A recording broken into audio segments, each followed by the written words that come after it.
your chance to be ruthless. Hey kid, don't ever let them get inside your head. They'll tell you what to do in life instead of everything you know that you could get.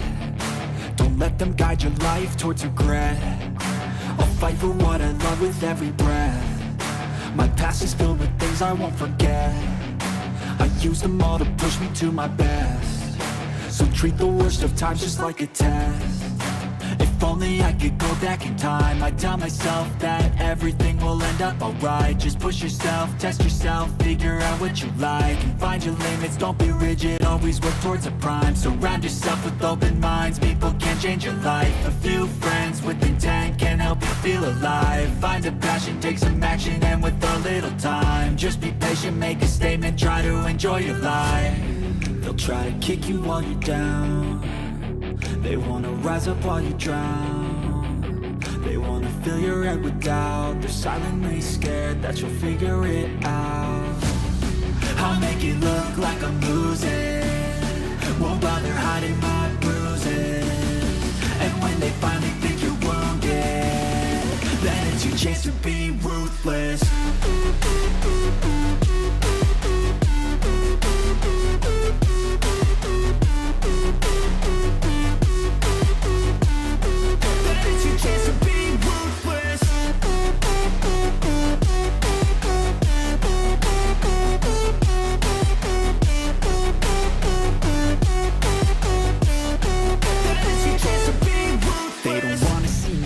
They don't wanna see me care. Anytime I make some progress, I can see that they compare. I think everyone's against me, maybe something in the air. Am I paranoid? I swear a void is forming and they're scared. I walk a straight path, not many can say that. I like to play fast, cross me and there's payback. You better pray that I don't see your face at any place that I go. I know you hate that. I've been doing fine, I'm not wasting any more time. I live for the fight and the climb, and I think that the pain that's deep inside is what defines. So I won't give up, I'm gonna make it to the top. I don't care what's in my way, I swear I'm never gonna stop. I could fall flat on my face and I swear I won't get back up, cause I don't deserve a thing and the road ahead is tough. They'll try to kick you while you're down. They wanna rise up while you drown. They wanna fill your head with doubt. They're silently scared that you'll figure it out. I'll make it look like I'm losing, won't bother hiding my bruises. And when they finally think you're wounded, then it's your chance to be ruthless.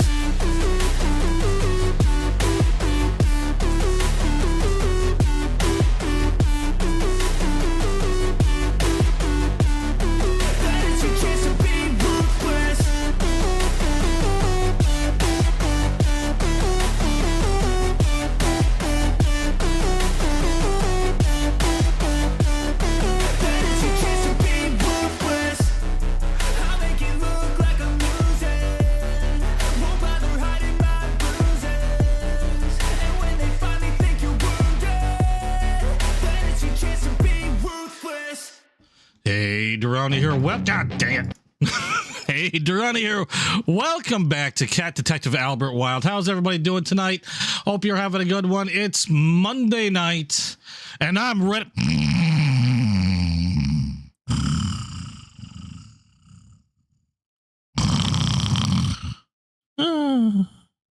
That's about how I feel right now. Hey, Morgan. Hey, Rave. Hey, Mia. Hey, Gamer. Hey, Crimson. How you doing? Glad you guys could make it. I am dead. I am so dead tired. I got up super early this morning, and guess what? There was nothing to do. But could I go back to sleep? No, because I had no idea whether they were just being late with their stuff. Hey, Blue. How you doing? Yeah, I'm pooped.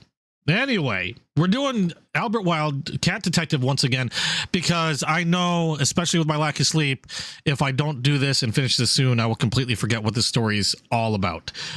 So we're see if we can possibly... I was told that this wasn't a very long game, so I'm wondering if we might be able to finish this one tonight. Hey, Jen, how you doing? So before I waste too much time blabbing, let's get right into this and continue on, because I'm already starting to forget stuff as I sit here and jabber. Glad you could make it, Crimson. How was your Super Bowls last night? Oh, there's the music. Okay, so last I recall, we're supposed to get this guy. We distracted his wife, and we got to get him out of the room. Almost forgot what the controls were. Actually, can I look at the journal now, or is it just going to be no? And why is he married to a wolf? It sounds like a sheep, or at least a goat. Yes, I saw the Chiefs lost big time.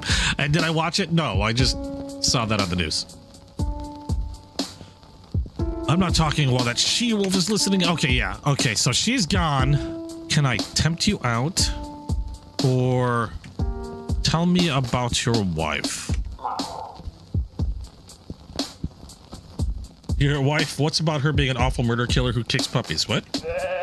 Oh, god dang it. She's not in the room. Seems like a pretty smart approach to marriage in general, but not a single word other than she's a filthy lying snake. Heck, that's an insult to snakes. I knew a snake back in college who was the salt of the earth. Real nice guy. That's a lot more than a single word. I ain't talking with her. Good news, your wife's mysteriously received some discounted ballet lessons. She's left for class. It's just you and me. Yeah, right. Why should I trust that? Look out your window if you don't believe me. She should be getting into her car right about now. Oh, so she is. Well, that's good. I was scared of having her around still. Scared why? What did she do? Hey, just because she's out of the house doesn't mean you're not also out to get me. Good grief. Give me one good reason to trust you. I'm a detective. I exude protagonist energy. I'm very cute. Come on, how can you resist? See these adorable furry cheeks?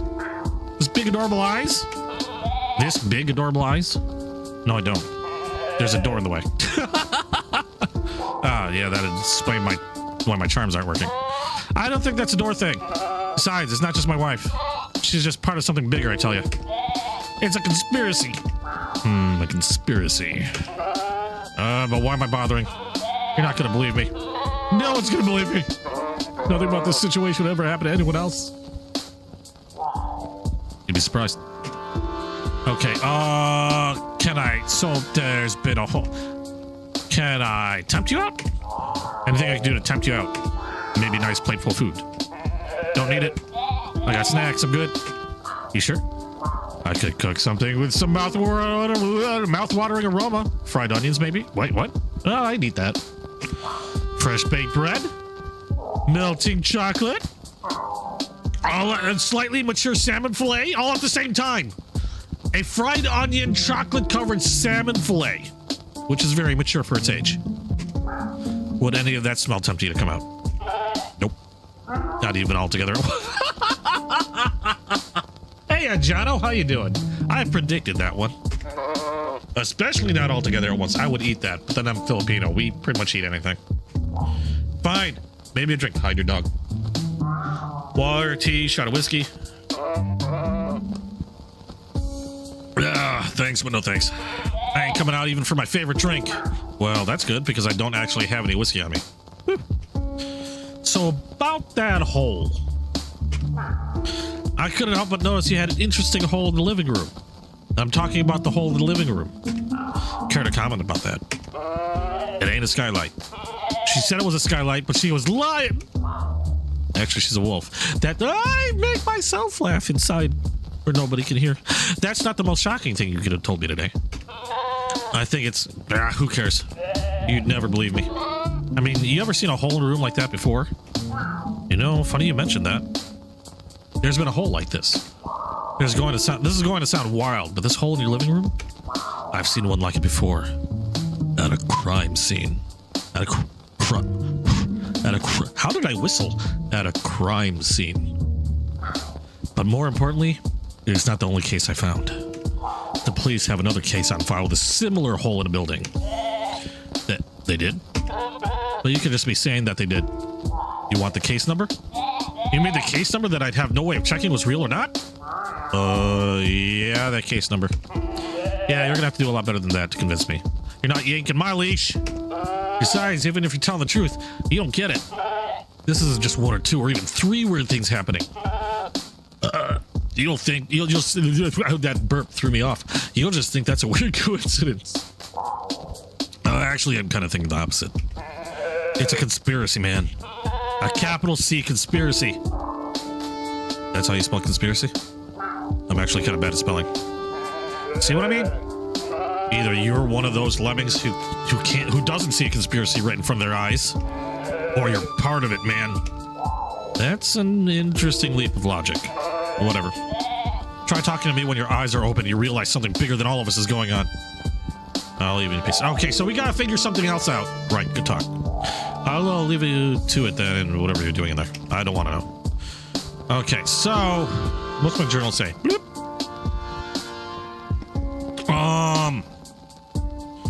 Gave package to courier, Mrs. G case.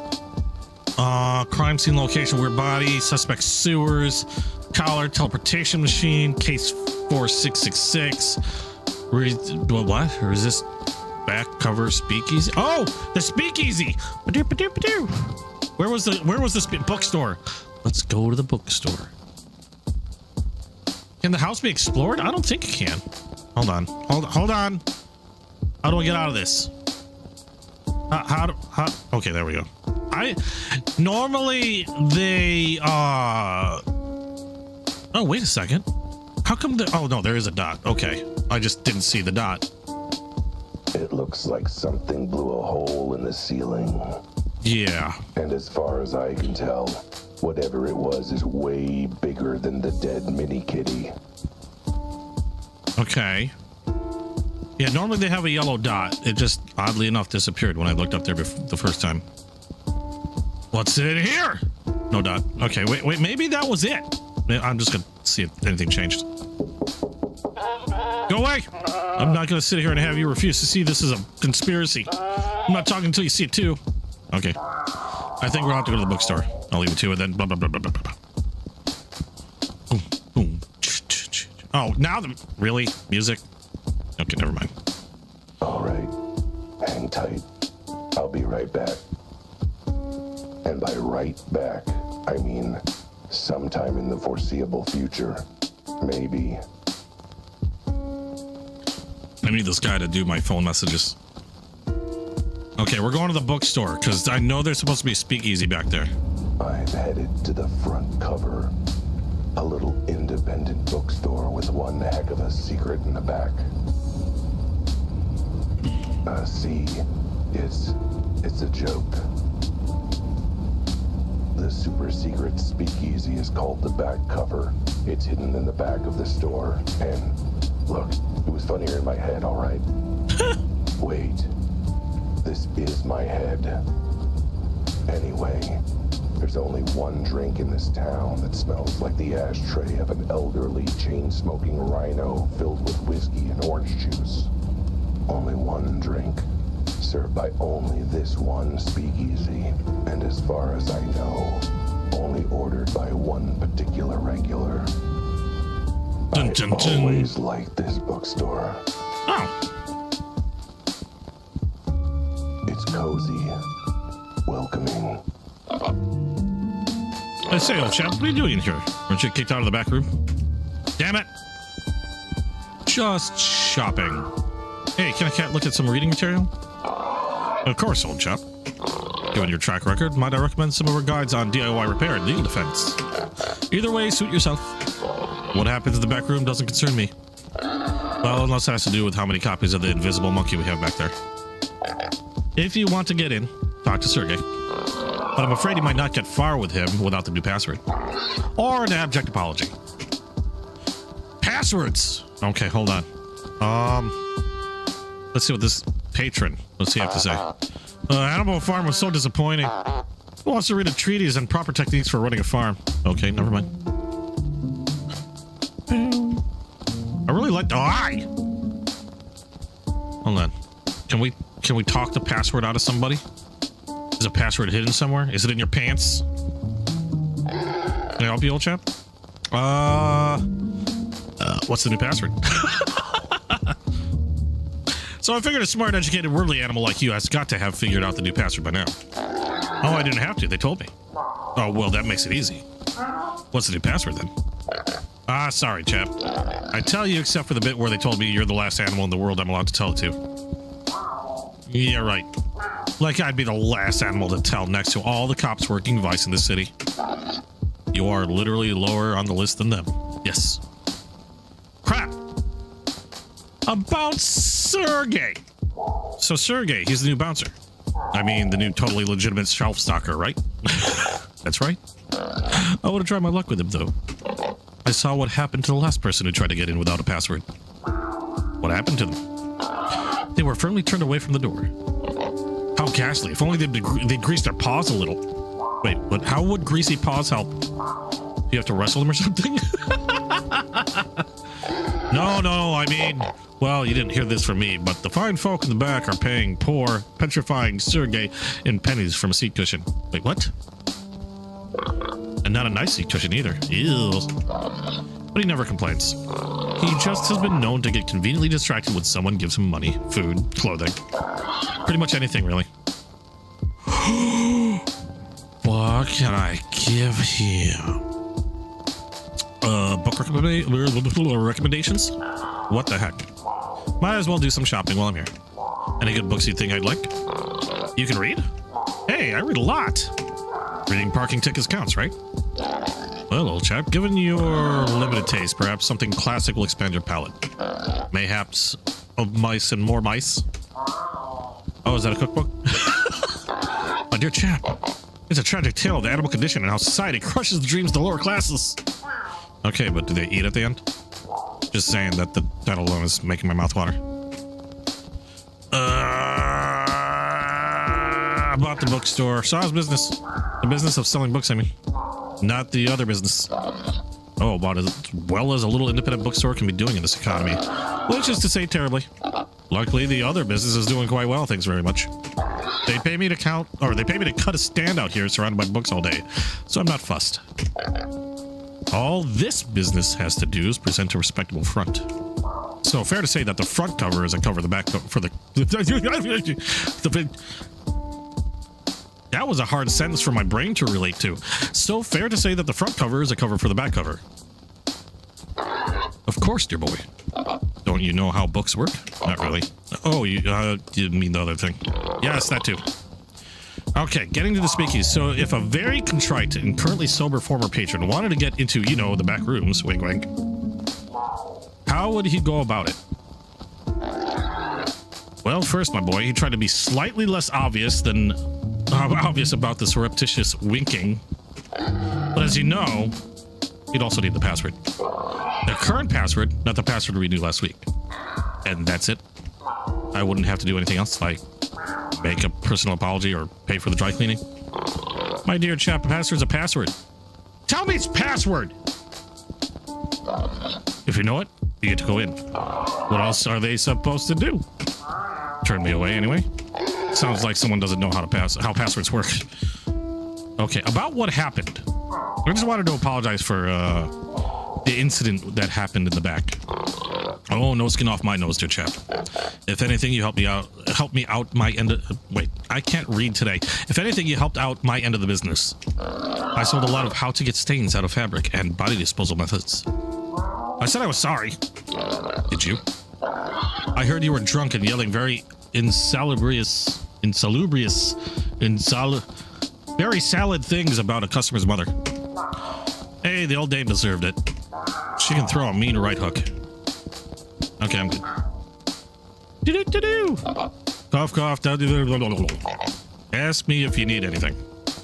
All right, so I've got to find... Can't pick his pocket. I got to find things. What happens if I just talk to him? What if it's just password? Like, seriously. Like, just password. Hi, Sergey. Cat. Try some small... Apologize for the incident. try bribing him with what? Do I have cash? Words are hard. What happens if I apologize first? Look, I just wanted to say I'm sorry for what happened. That time, and that I've learned my lesson. No more licking spilled bourbon from the floor. Oh, it's a bear. I just realized it's a bear. So, are we good? Yeah.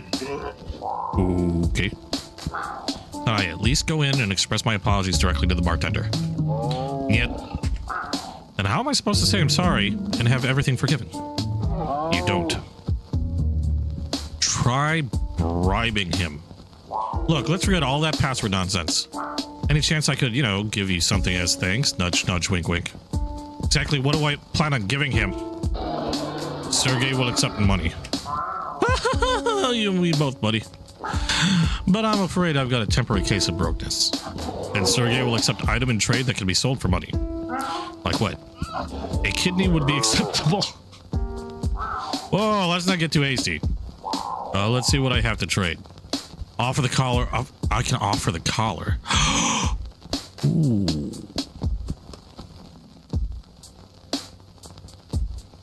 That's tempting. Boom. Off the collar.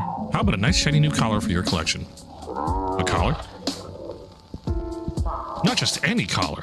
A stylish designer collar made from authentic material. And as you can probably smell, carries its own unique fragrance. Ode to my butthole. Truly a singular collector's item.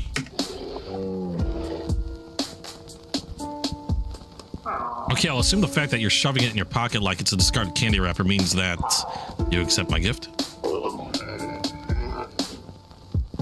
So I can just go in now? Yeah. What? But I bribed you. I mean, I gave you a gift and everything. You gave Sergey a gift that Sergey would need to pay Sucker to take off pause. Sergey not owe you anything, cat. Well, fine, keep it then. Not like I want it for some incredibly genius plan involving teleportation or anything. Yes! I mean, not like I want it or anything. Okay, bye! I've got to go. You, keep guarding that storeroom back there, Sergey. My plan worked. I had no idea that's what it was going to be, but my plan worked. I can just map out of here, can I? Okay. We are going to go to... Wait, what happens? Do I have to wait for a certain period of time, or am I just going to appear in his pocket? Because that would actually be kind of hilarious. Clock shop. I didn't know if I happened to have any cash on me or anything. I just thought I'd try the bribe anyway. I thought I was going to have to go around and find something to bribe him with, like a telephone pole or something. I really hope he doesn't use it as a cock ring, because teleporting into that would be very embarrassing.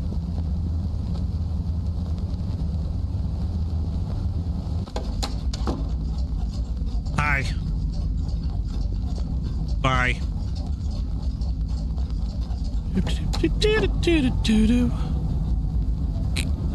The bar! Time to see where the bouncer put my collar. In his pants! Surely somewhere safe as befits a valuable bribe. I mean, gift. Deep in his pants! Either I end up in the bar itself, or somewhere where I can listen for the passwords. In his pants. Either way, I'm gonna be sitting pretty. In his pants. Totally gonna be in his pants.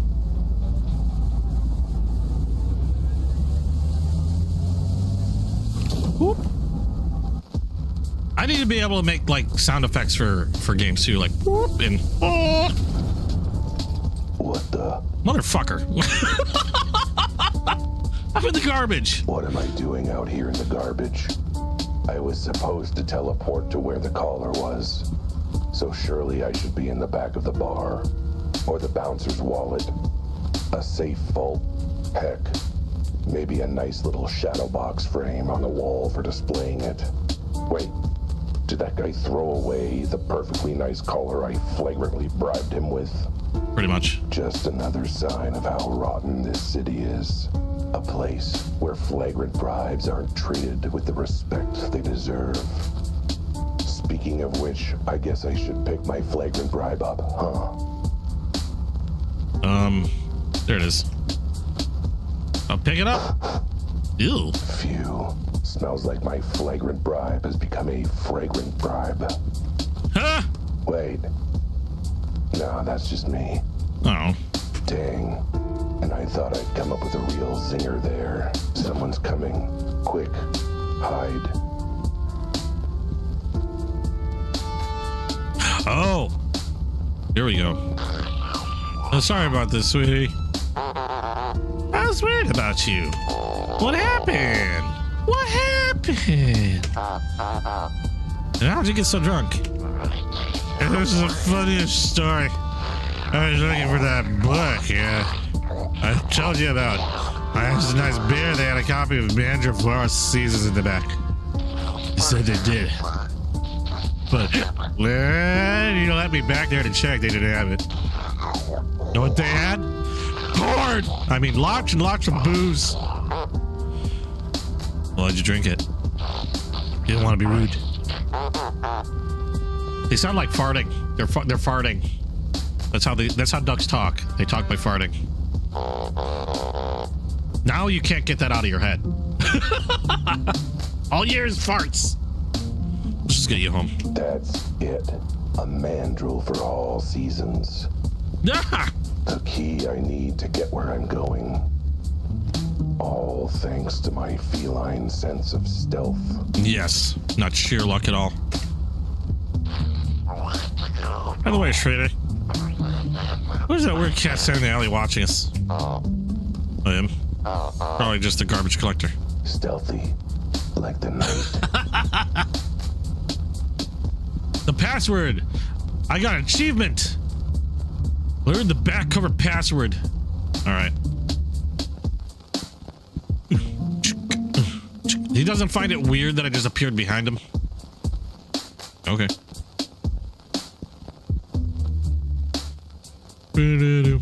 A bear. Cat. Give the password. The password is a mandrill for all seasons. Huh? Alright. If cat have password, cat can go in. Really is that easy? Sergey, orders clear. Only let in animals with password. Cat has password. Now stop bothering Sergey.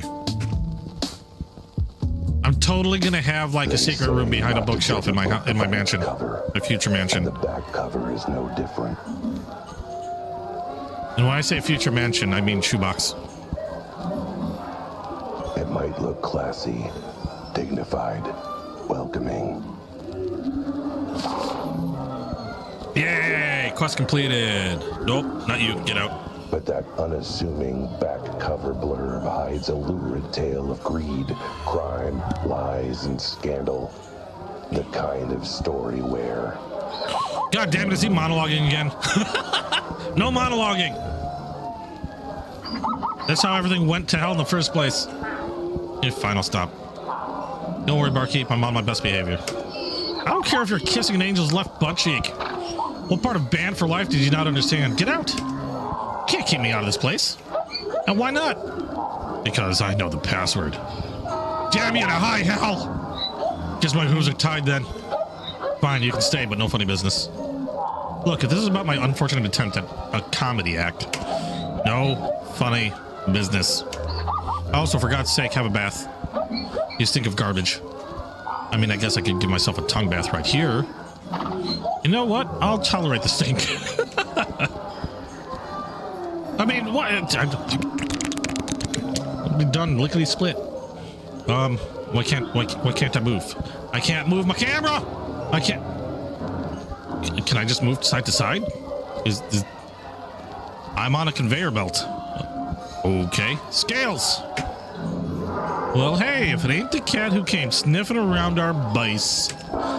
Gave me one heck of a shiner, you know. Oh dear. You look good. Can't even see the black eye. That's because of my scaly complexion. Anyway, you're either real brave or real stupid. I'd say brave, but apparently I'm outwitted unanimously by everyone else. Well, either way, you got some guts. No hard feelings, yeah? I don't know, the bump on my head you gave me was pretty hard. Yeah, that was business. I'm here on pleasure. so I got no beef with you. Also because neither of us are cows. You let me drink till I get a headache of my own, and we got no problems, dig? Where's your boss? I gotta talk to your boss, Manny Malone, again. Where can I find him? You can't. Wait, he's dead? Jeez, I knew I shouldn't have left him trapped in that upside-down glass, no air or food. Nah, one of our boys found him and let him loose after you left. He's fine, just very, very pissed at you. So what, you're going to beat me up again? Rip the collar I stole from my paws? Send me to the bottom of the river so I get my fur all wet? Me? I'm not doing any of that. Like I said, I'm here to relax. I'm off the clock. I'm not doing no crocodile tears business while I get drunk on the claw.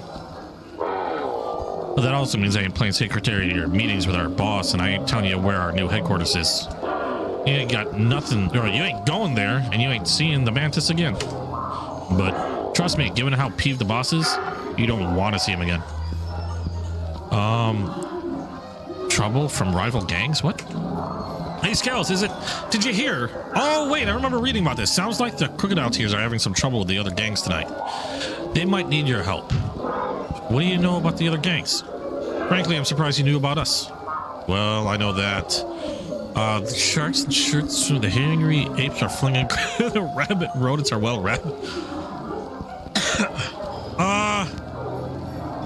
Weren't all of them?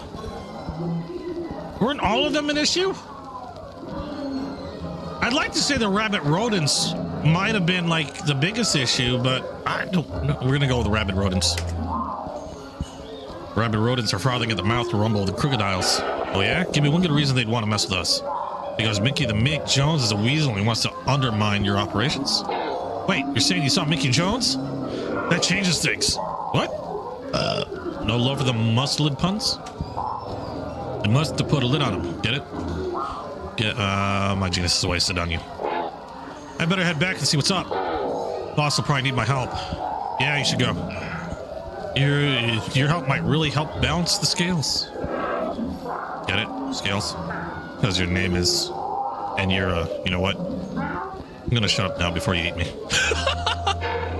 This cat is totally me. First smart thing you've said or done all night. Fine, I'm off.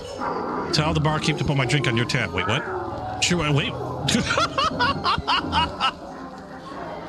And he exited with effortless cool.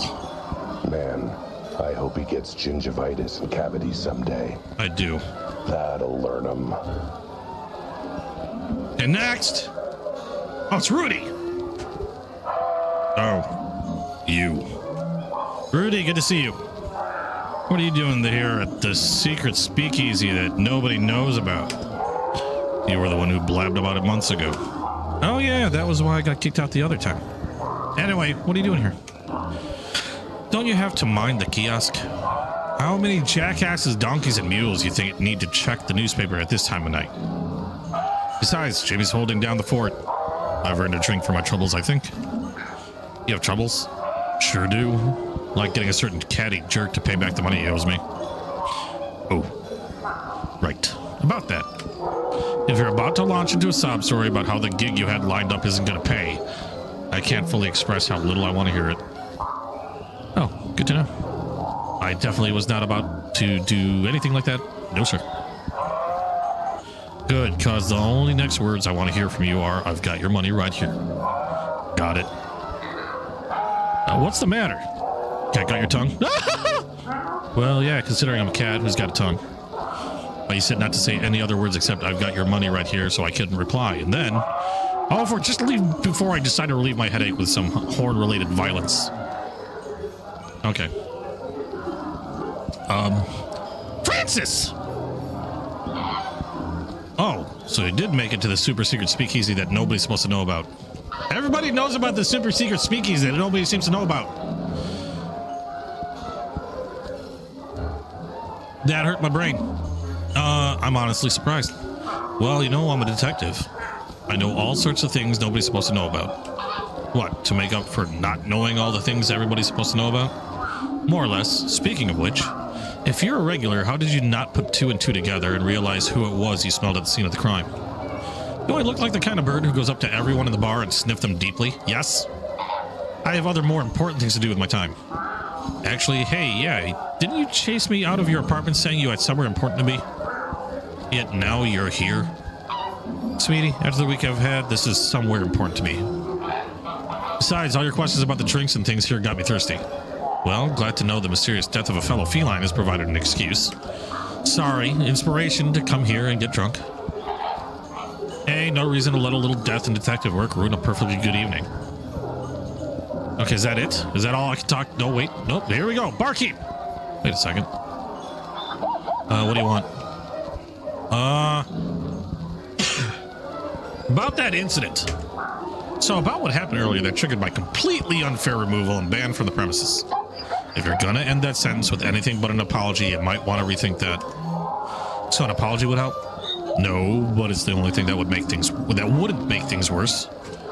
All right, I'm sorry for everything, except for calling the lady's mother a hamster. She deserved that pie to the face. Well, turns out I was wrong. The apology made things worse too.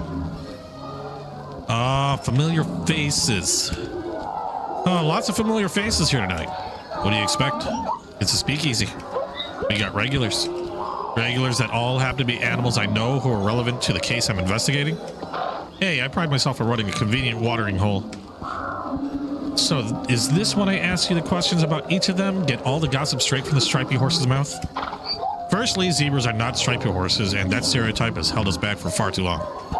And secondly, you've got some very weird ideas about how bartenders work, Cat. Since when are we supposed to know everything about everyone? Since always? Like I said, weird ideas. Fine, but there's one familiar face I didn't see here tonight.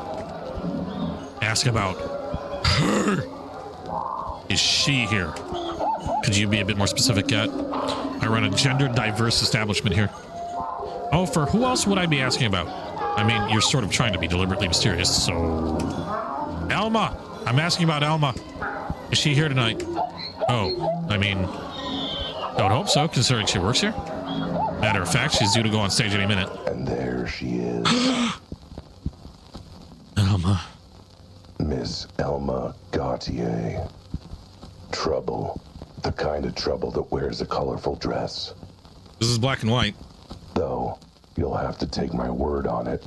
But with that black and white filter. Me and whoever wrote this has to talk later. She's a sheep. A seducer. A siren.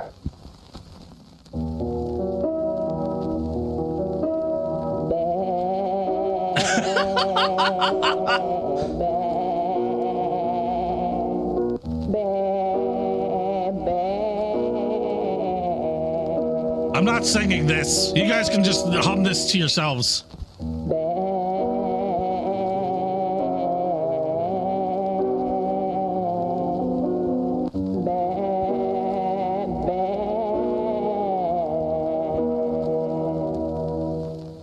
I feel sorry for whoever's just hopping onto this stream right now. Not a good siren, mind you. I don't judge. No judgments. In this world, you do what you can to survive. I can try to sing it.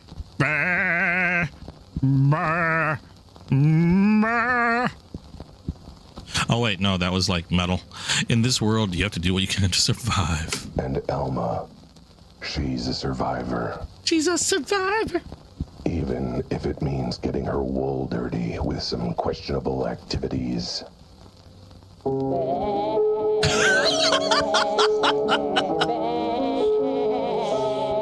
To those just joining the stream now, welcome.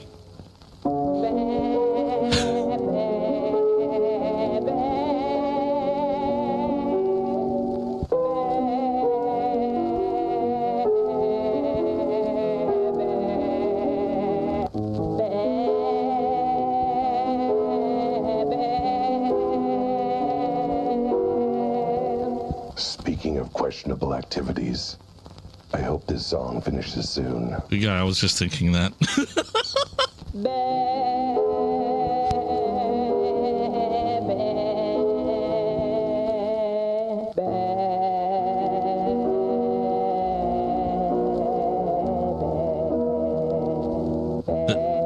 This is not helping my tinnitus.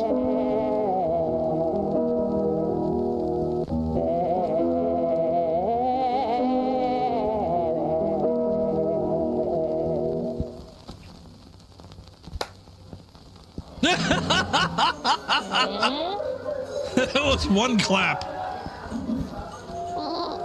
If you want a tip, you know where to find me at the bar, drinking. There she is.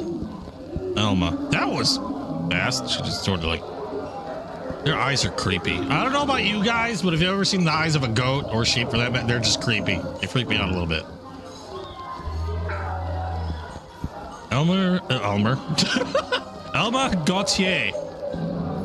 Good to see you. I've been drinking coffee. And here you again. Well, look who the cat dragged in.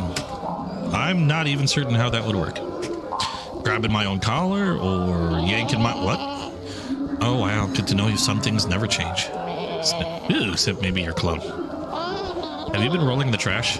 Yes, something like that. I could give myself a tongue bath right now if it's a problem. No, I like a cat that's not afraid to get dirty. Oh, is that corn? Speaking of which, I didn't think I'd see you in the bar again after what you pulled. Yes, well, I can be very persuasive when I put my mind to it. How has the bar been treating you, my dear? Oh, same old, same old. Bad tips, lousy front house, terrible pay per show, barely making rent. The usual. It's a bad scene. Uh-huh. And how are you getting by? The usual? Well, you know me, darling. The lady's got to do what she's got to do to get by. Oh, she doing something? Even if it means a little under the table here and there. Oh, my God. Under the table here and there. Under the table is an understatement. Try 10 floors down. In the basement. Wait, what? No. In the sewers. Double what? Let's just say our first meeting was when she picked my pocket. Joke was on her. My wallet was empty. Like it always is. Ha! Like I said, Elma Gautier is a survivor. And in this town, there are plenty of opportunities for a survivor too. Sweetie, you're monologuing again. Remember, inside voice, outside voice. All right. Well, glad to know you're still got friends in low places helping you out. Ah, yes. Like me, always relies on generous friends. Even the ones who just throw in a little into the cookie jar, if you catch my drift. Get their hands on her cookies. Hang on, what are we talking about?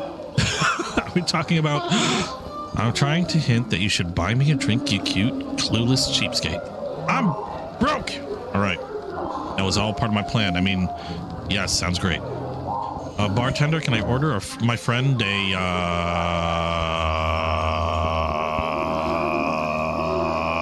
pineapple? Pineapple regret for the lady. I remembered pineapple. Wait, they don't have an upper... They don't have upper teeth? What? Hold on. Hold a gosh darn minute. Do sheep have upper teeth? Sheep only have 3 types of teeth in their mouths. They have incisors or front teeth at their lower jaw for cutting and biting food, premolars and molars, collectively called cheek teeth for chewing. What? Okay, I clicked the link and now I'm lost. You might have seen a sheep eating and chewing grass up clod, but apart from their missing canine, sheep also do not have teeth in the front portion of their jaws. So they have flat plate. Oh, they have a dental pad. Oh. Oh, here I am learning something new every day. Okay, so they have a dental pad. Oh, technically no top teeth.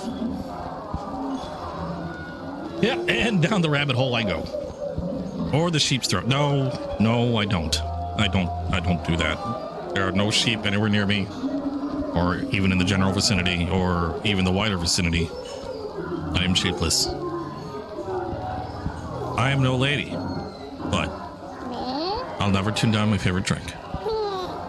Tastes like regret and pineapple. I wish my regret tasted like pineapple. My regret just tastes like ass. Can't get enough of these. I know your wool smells of them all the time. Big talk from a brave boy who stinks of back alley garbage, my sweet. At least I smell vaguely like something distantly related to fruit.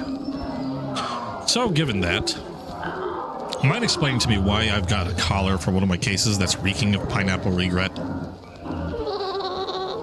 What are you implying? That I did? Why would I steal a collar? How did you know it was a collar? Because you just said that was what it was? Oh, whoops, damn. I totally thought that detective trick would work. But how do you explain the smell of your favorite drink? You're probably just mistaken. The smell of the sewers probably just screwed up your sense of smell. Wait, damn! You didn't mention it was in the You didn't mention it was in the sewers, did you? You cunning bastard! You played dumb with a collar trick just to set up another trap for me. I did. Yes, I totally did. Completely intentional. This is totally me. Me playing dumb. Now, shall we try this again?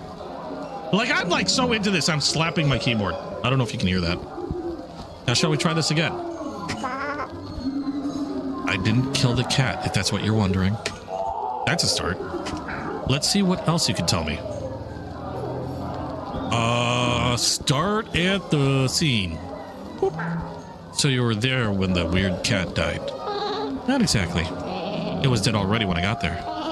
It was a bad scene. I really wish they'd stop doing that because that makes me want to read it and I can't stop from reading it, and that makes me sound rude. I was in the neighborhood on my way home from work. I was minding my business when I heard a loud crack.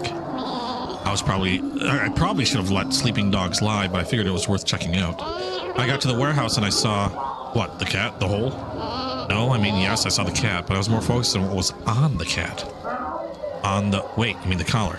Yes, it caught my eye. But like you said, the cat was there too. So I ran in to check on him, but he was gone. I swear on my life, he was already stone cold dead. If he wasn't, I would have helped. But since he was... What? You ripped the collar off his freshly dead body? I didn't rip it off. I unbuckled it very carefully. That's why I was there long enough to get interrupted. The cat. So I take it you noticed the cat looked weird. That's an understatement. Like I said, it was a bad scene. Stop it! Have you ever seen a cat like that before? Living or dead? No, but I'd heard about... What? What did you hear? I can't tell you. Why not? Where did you hear? Whatever it is, you can't tell me. Can't tell you that either.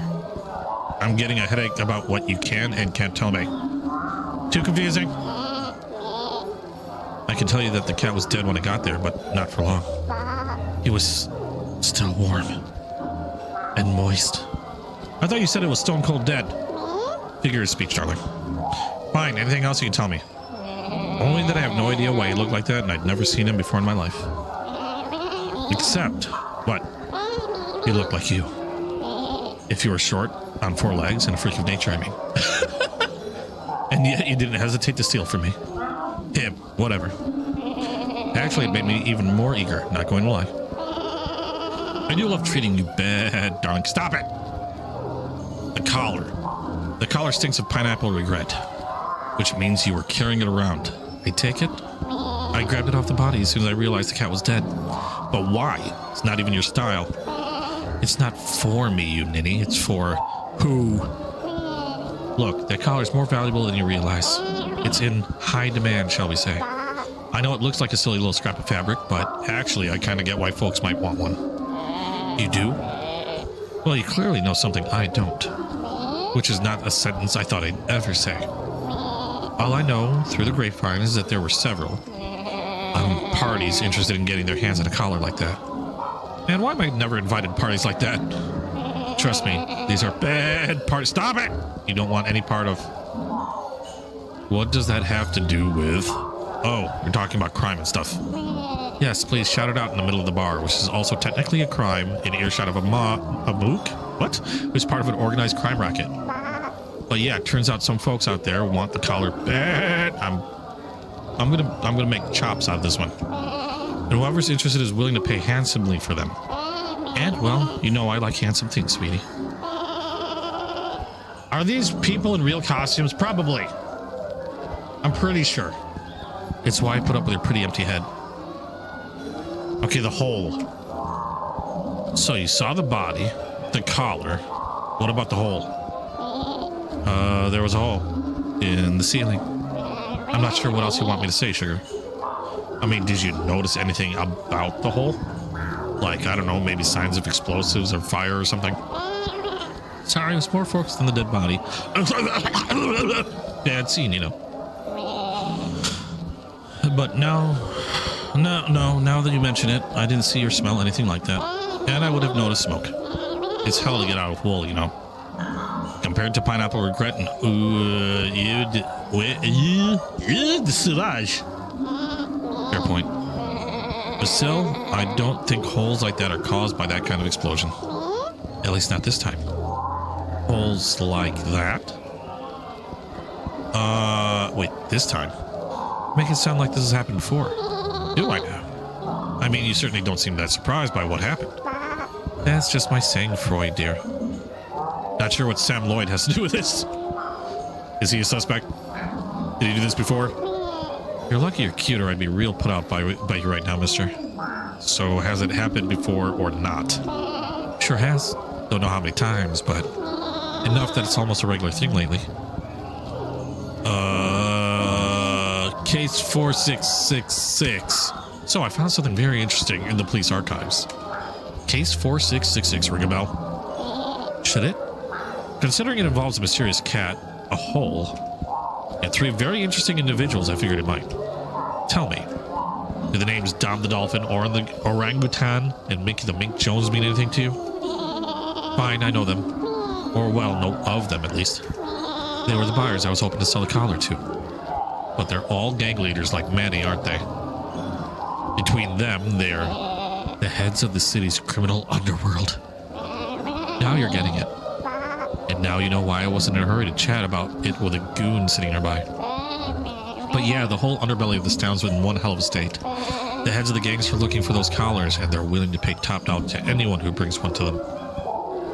Collars, as in plural. Oh, honey, you passed elementary grade grammar.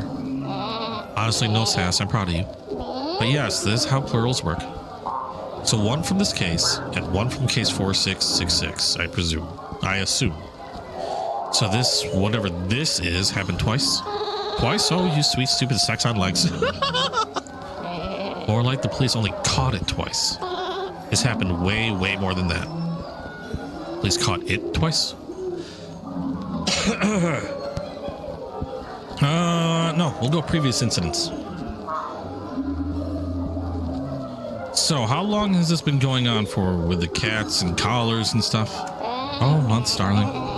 It's been a bad scene for a while. I'm gonna punch her in the face.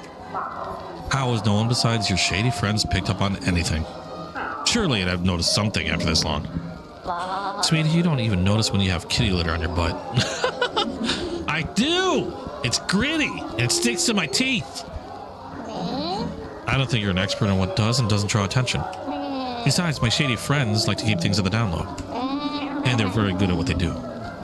So then, I guess the question is, if this has happened more than twice, how many times has it happened? A lot. Like 3, 4, high single digits. Try high double digits. And those are just the ones I've heard of.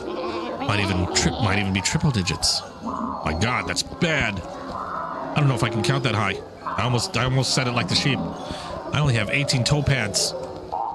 Math wasn't my strong suit. Math still isn't my strong suit. I don't think you had any strong suits. I mean, that suit you're wearing is pretty bad.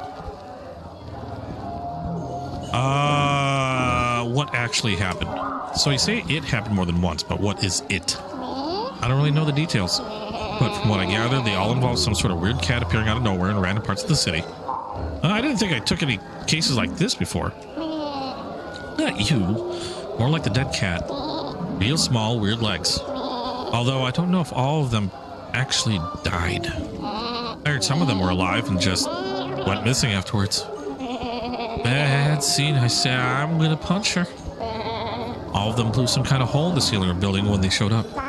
And most of them had some sort of collar on them as well.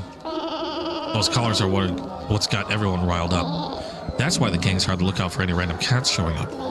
And why there's big bucks to make if you can bring him one. Hence why you went for it. I think I'm getting it, for once. Okay, I got the idea. I don't know if I guess I'll keep talking to her. While a whole 2 times the police did their job, don't be too impressed. It was pure luck both times that they stumbled upon the cat before anyone else did. And, well, both times there were some strings being pulled to bury the case, if you catch my drift. Catching anyone's drift is against my religion, thanks. Also, what did strings have to do with anything?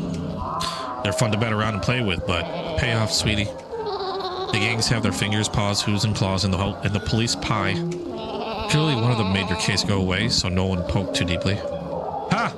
Poking too deeply is my specialty. That's what stopped me from becoming a dentist. Or a proctologist. I was just thinking that. Thanks for the bad image. So what have the gangs been doing exactly? Besides paying off the cops, you mean? Well, they've all been keeping ears to the ground, listening for any word of one of these weird cats showing up. So they're not the ones behind bringing the cats in the first place. I don't know. But they do seem to have a good sense of when to be on alert. Just not where. Either way, when they get wind of another, whoever runs that territory swoops in and clears everything out before the cops or anyone else notices. Unless, say, a plucky gal sneaks in to grab the goods before then. Uh-huh. And how'd that go for you? Pretty bad. But you can't blame a girl for trying. The gangs might have an understanding about respecting sheriff, but that won't stop them from trying to get a leg up on each other. Or several legs, really. So when they clear everything out, does that mean the cat too? Are they putting the poor kitties in concrete muffin makers? No idea. They take the cat with them either way. No one's actually seen any of the cats since then. So, yeah, bad scene, even for me. But I get the feeling that's just tying up loose ends. It's not the cats they're interested in. It's those weird collars of theirs. They're fighting tooth and nail over them. Makes me think there might be a separate buyer that they're all competing for. What I don't understand is what's so special about these collars. I can't imagine why so many are trying to get their hands on them. Wow, for once something I know that you don't. So you're telling me that for the past few months, countless cats have been appearing in town through giant holes in the roof, only for the underworld gangs to show up and snatch them and their collars. More or less, like I keep saying, it's a bad scene. Yeah, I know. You're not wrong though. Those poor cats, so noble, so adorable, so misunderstood. Are you talking about the missing cats or yourself? Remember, most of the missing cats were also very, very weird. Which applies to you too, now that I think about it. Seems like my kitty case is just the tip of the iceberg, and not a penguin in sight to help. Well, thanks, Elma. This will help my investigation a lot. I'm not entirely sure how yet, but I'm sure it'll come up eventually. Oh well, that makes risking my life blabbing criminal secrets all worth it. If you might maybe sort of find it useful. Oh yeah, will you be okay? I mean, between that and the whole trying to snatch a collar from under Mandy's nose, I imagine they might be mildly annoyed at you. Serves them right for not paying me what I'm worth. Besides, I've had a pineapple regret, which means doing things I'm gonna regret. Don't worry about me, doll. My wool might get dirty, but I know a good dry cleaner. I always make the best of a bad scene. Buyers for the collar. Good God, she's got a lot to say. So, who are you going to sell the collar before Manny the Mantis put in his winning bid? Whoever ended up being the highest bidder, obviously. You really don't understand how money works, do you, sweetie? I understand that means there were lots of interested buyers who were willing to compete with each other. Oh, that would be a very smart deduction from you, Al. Save for the bit where I already said as much a few minutes ago. You expect me to pay attention to what you say? As for these buyers, any of them have names? Not the sort of names I'd feel comfortable yelling in the middle of a bar. What do you mean? It's just something that's probably illegal in the middle of an illegal bar filled with illegal... Ooh, now I get it. Yes, you get it. Iminal cray der world unday of stay. Sorry, babe. I don't speak your fancy French. So that's your plan for avoiding having the whole criminal underworld listening in? We'll have to do something else. Like I said, the sort of buyers I had in mind with the kind of cash I had in mind aren't the sort who'd like me yelling their names in public. A bad scene, you know. Of course, I might feel more comfortable talking about them if you started yelling their names in public. Because no one knows to suspect me, so I'd be safe if I did it. More like I'd rather you get your kneecaps whacked than me. Getting interrupted. What is this?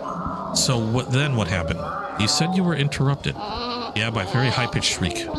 Turns out some feathery flamingo stumbled upon me and the body. I panicked and the bird brain was blocking the only door out, so I ran the only other way I could think of. Into the sewers. You weren't trying to meet up with anyone there? Say a certain green insect and his equally green goons? If you mean Manny the Mantis and the crocodile tears, far from it. I was hoping to sneak off their turf without them knowing I was there. They found me after about 10 minutes. My horrified and disgusted shriek gave me away. You? Shrieking? What was there to shriek about? Darling, do I look like the kind of you who enjoys bathing in sewage? Yes. I had to shampoo my wool for hours to get the stench out. Bad scene, boo. Alright, but if you were just grabbing the collar to sell it for money, why not just sell it to Manny when he caught you? Oh, he made an offer. It's just that the offer involved 10 very intimidating crocodiles and a pointed reminder that the loot was on his turf. Yeah, this is wordy. So you had to surrender the collar and run home empty-hoofed. This time, unfortunately. Too bad. Wait, this time? You know, this pineapple regret is really nice. You should try it. The ashtray flavor's not bad. Ashtray. Telling the truth. You say the cat was already dead, but how do I know you're telling the truth? How do I know that any of this is what actually happened? What? I'm not trustworthy? Why wouldn't you trust little old me? Well, I mean, you could start with the fact that you seem to be rubbing haunches with animals at the bad scene, as you call it. Or the fact that you willingly admitted to stealing from a corpse in order to score some cash. But mostly it's because you're a singer in a smoky jazz bar. That always means you're up to no good. All right, that. Look, I can't blame you for doubting me. It doesn't look good, but all I'm really guilty of is being too poor to be fussy about where I get my dough. I'm not bad. I'm just a black sheep of sorts. If that's the case, mind telling me the whole truth? There's clearly something bigger going on here where you're not giving all the info. The gal's gotta have some secrets, especially when they might get her in trouble with the wrong crowd. But let's just say if you ask the right questions, I might be willing to tell you more of what I know. I think I asked all of those already. Whether you trust it is up to you. Okay, sum up. So let me get this straight. You were a bystander to the death or appearance of, or whatever, of this mystery cat corpse. Correct. You were short on cash and you heard the collar was valuable on the black market, so you grabbed it with the idea of selling it for a quick buck. More or less, yes. But Manny's goons caught you before you could leave the area, shook you down, and took the collar for themselves. Oh, look at you, rubbing your two brain cells together for once. I'm impressed. 3, actually. I'm very proud. And then the third one is still stuck on who wanted this collar, why, and how you knew about it. All perfectly good questions, my little himbo hairball. Perhaps you should go see if you can dig up some answers before asking me about them. Okay, good grief. That'll be all for now, Alma. Don't go far. I might have other questions. I hope not.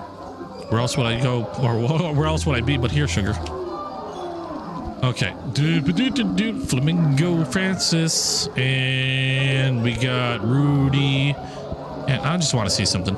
If you're not coming over to pay me back, I suggest you keep walking. Right, doing that. Just stretching my legs. We cats do that sometimes even like my asshole. Francis. Had a dance recital tonight. Got some real creeps. Some lady in the front row is wolf whistling. You know wolf whistling? Oh, God. The guy's wife. So Gaucho Marx. I don't know. Okay, on it. I'm leaving. It'll be a long walk with no wheels. Wait, what do you mean long walk? Oh, shit. I'll need to call for a ride back to the clock store. Again. Ugh, I'll need to call for a ride back to the clock store. Okay, hold on. Teleportation machine, multiple collars, bad scene, case for blah blah blah. Is there? No. Tab, exit, 5982236. Leave. Ugh, I'll need to how do I get out of this? Clock store. How do I? You did. Shit, pickle. Oh, Jay. Duh. Okay. How do I can't go no, or maybe I could just map it out. What if I talk to you? What do you want? Or try ask about and call for a ride. So can I borrow your phone? I need to make a phone call. What, to a lawyer? First smart thing you've done. No, just need to get a lift. What, from your mommy? Oh, no, nothing maternal about it. Oh, sorry. Now just shove the booster seat out of the way and mind the slobber on the pass. Oh, God. Oh, the joys of being a mother. Thanks, Mom. I mean, Deborah. I appreciate you giving me a lift again. Don't mention it.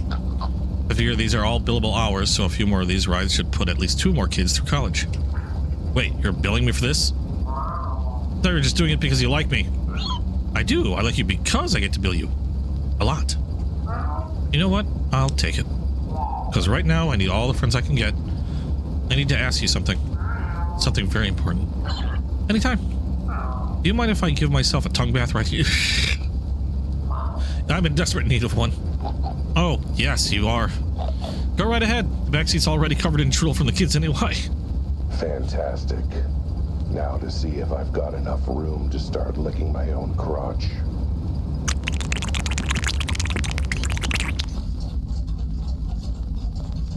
Okay, so I'm back here. What happens if I talk to him? Nope, I will leave. Okay, yeah, whatever you're doing. Goodbye. I need my car.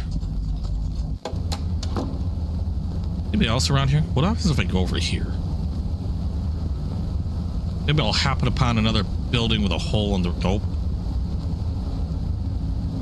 That's not even a gate. That's just a fence. They've like completely blocked their entrance. What's that? Ooh. They completely blocked their own entrance.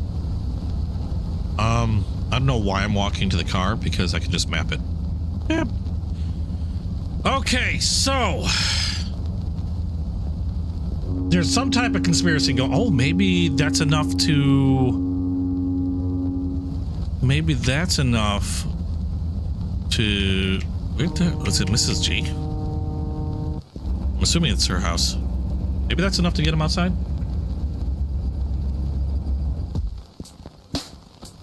I didn't say anything, so I'm concerned.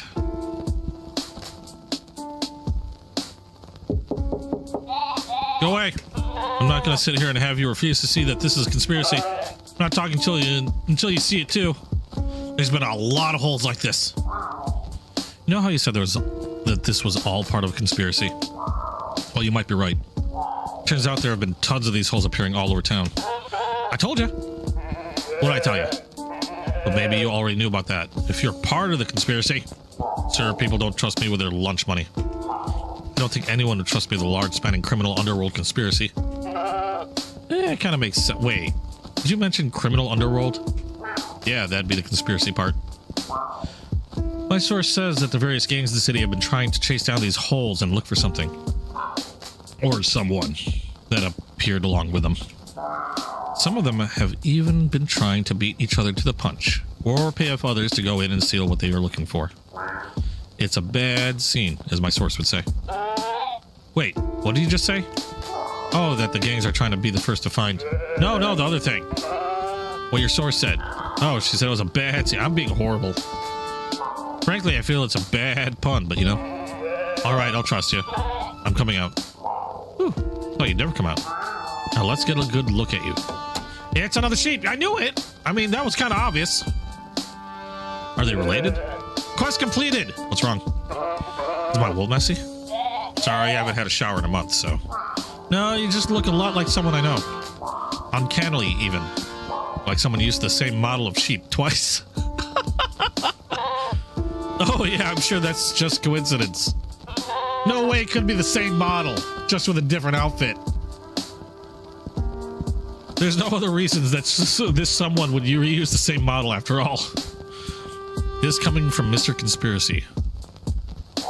Are you just complaining that I was treating the holes like a coincidence and ignoring the larger conspiracy? Now you're trying to say this is coincidence? Of course. Because it's completely different. I'm wearing a suit. It's not like this is something special attention is being called to it or anything. But you are calling special attention to it. Anyway, now you see what I'm talking about. This is all part of the cult's machinations. Can never say that word. And the criminal underworld is the grasping paw. Hang on, back up a minute. Before we start unpacking that airport's worth of baggage, what does any of this have to do with your wife, and why were you hiding from her? Were you listening? She's a member of the cult, and she's taking part in whatever foul kidnappings they've got going on. Maybe even murder. And you know this how? Do you want me to start with reading it in her journal, or start with hearing it from her victim's own lips? Is there a kitty? Oh, I'm walking. Am I walking? What's going on in here? Where'd he go? Oh, there's the door. Wait, where'd he go? What? I was just talking to him. Hello? Was I supposed to follow you somewhere? Oh, good God. Really? Mr. G. It's a relief to have someone to tell about all this. What do you need to know? Start from the beginning. Let's pace ourselves a bit. Start at the beginning. What happened the day you started hiding in your room? Well, it all started when Wilma headed off to her ballet recital. I'd rather be shaved by a blind yak than watch that stuff, so I decided to go out to town. But before I could do that, let me guess, suddenly a hole appeared in the wall with a loud bang. Actually, no, the hole had been there for a week already. She said it was for a skylight she was putting in. I was drinking some water and accidentally spilled some. Normally I'd just wait for her to get home to clean it up. Really? But after I kept slipping on the puddle while I got ready, I finally decided to mop it up myself. Then it took me an hour to find the closet with the cleaning supplies because, you know, not like I ever use them. But when I opened it, I saw... What? Cleaning supplies? Well, yes, but I also saw him. Her victim. The victim? What victim? What makes you say victim? What else do you call something or someone who's been kidnapped, tied up, and stuck in a closet? I'd say a victim. Wait, back up. You're saying you found someone tied up in one of your closets? Yeah, that's what I just said. Pay attention. But no, not just someone. A strange, freakish creature like nothing I'd ever seen before. Hey, I represent that remark. Huh? I mean, it was a weird, small, four-legged cat, right? Wait, no, nothing like that. What part of never seen before didn't make sense to you? I'm amazed my wife hired you. Okay, so what was it if not a cat? He was pink, I guess. No fur at all. Except on his head and chin. Stood on two legs, but a lot taller than me. Had the weirdest face I've ever seen. Yes, I'm the title holder no longer. The creature? So you found a creature tied up in your broom closet. How do you know your wife was the one that tied him up? Because he told me when I took the gag off? Wait, he was gagged? And he could speak? That's usually why you gag someone, yes. He begged me to help him. Said he had been trapped in there for at least a few days. Let me guess. Around the time the hole appeared. Did he say how he got there? Well, yes and no. He said he appeared in the apartment somehow, which didn't make any sense. And when I asked him to explain, his explanation made less sense. When I asked how he got in the closet, he was very clear there. It was my wife. My perfidious partner. My suspicious squeeze. My Mr. G focus. How did she manage to overpower him? He said that when he first appeared, my wife was there in the apartment. Apparently, she reassured him, explained some things, made him some tea to calm down. But the tea tasted strange, and he fell asleep, only to wake up in the closet gagged and bound. I know her tea was bad, but I had no idea it was that bad. The journal? He said that you were able to tell your wife was an evil kidnapper cultist from her journal. Well, sort of. It's also her day planner, you see. And her to-do list. She also calls it her manifestation diary. this? Okay. I get the picture. So wait, you read this thing and somehow between her grocery list, 5 years plan, and dream diary, you got mad hostage taking cultist out of it? I mean, it wasn't difficult. She put down cultist meeting in her day planner. Not the smartest cultist I've ever heard of. You sure she didn't write client meeting in really bad handwriting? No, that ends up looking like a diet meeting. Let me tell you, the day I asked how the diet meetings were going was not a good day for me. What else did this creature say to you about the, help me, get me out of here? Or other than? Hold on a second. I was just thinking that. Pink, with hair on the chin and top of the head, and talking. It's a human. I mean, there was a lot of that, a lot. And of course, there was when he told me about what my wife did. But everything else he said was weird. Right, you said something earlier about his explanation of appearing was weird and made no sense. What did he actually say? Honestly, I didn't understand a word of it. Something about orbity, blorbity, electrons, and moron particles and spinning quintet numbers. This sounds like less than an explanation and more like when I'm drunk. Did this creature have a name? He did. What was it again? Humdinger? Shoe digger? Let me think. Oh, Schrodinger. Schrodinger? What? That's it. Heck of a name. I feel for the guy. My last name's Gesundheit. I didn't sneeze. See what I mean? Anyway, poor guy seemed kind of freaked out. Though more about the closet thing than anything else, weirdly enough. Ah, yes, because everything else seems so run-of-the-mill. Did he say anything else strange? Well, now that you mention it, he did keep asking about his cats? What happened next? Creature in your closet claiming your wife drugged him and tied him up. I mean, I imagine you had some reaction to that. Well, my first reaction was to try and find something to drink. Oh, that was kind. Water for the prisoner? No, whiskey for me. Then, while I was chugging, he started begging me to keep something safe for him to make sure my wife didn't get it. Between that, how big he was, and how weak he was after being trapped in there, I figured I needed help, so I went to my neighbor to ask for help. And did they? Well, see, that's the thing. When we got back, the poor thing was gone. Just vanished out of the closet entirely. No trace of him. Could he just have escaped after you untied him and left him in the apartment by himself? You did untie him, right? No, I forgot something. So if he was still tied up, then someone must have moved him. Either your wife or someone else. Either way, my wife had something to do with it. After we found the closet empty, I read a journal and, well, yeah, that was when I locked myself in. Wife suspicions? So I didn't suspect your wife of being a cultist or kidnapper before any of this? Nope, only suspected her of having bad taste in entertainment. I mean, ballet, really. All froofy jumping and pointy hooves. So you're saying that, oh, the giant hole that appeared in your living room didn't maybe clue you in that something was up? I figured she was just one of her redecorating kicks again. Trust me, busting a giant hole in the wall is not the weirdest thing she's ever done. Okay, so you didn't suspect her. But would she suspect you for being onto her? I mean, if she was holding this guy hostage, surely it would have occurred to her that the reason you freaked out and hid from her was because you found him? I don't think you realize how rarely I do any cleaning. I think that was the first time I'd ever opened that broom cupboard. She probably figured her secret was safe in there forever. Well, hopefully this has inspired you to do more cleaning around the house.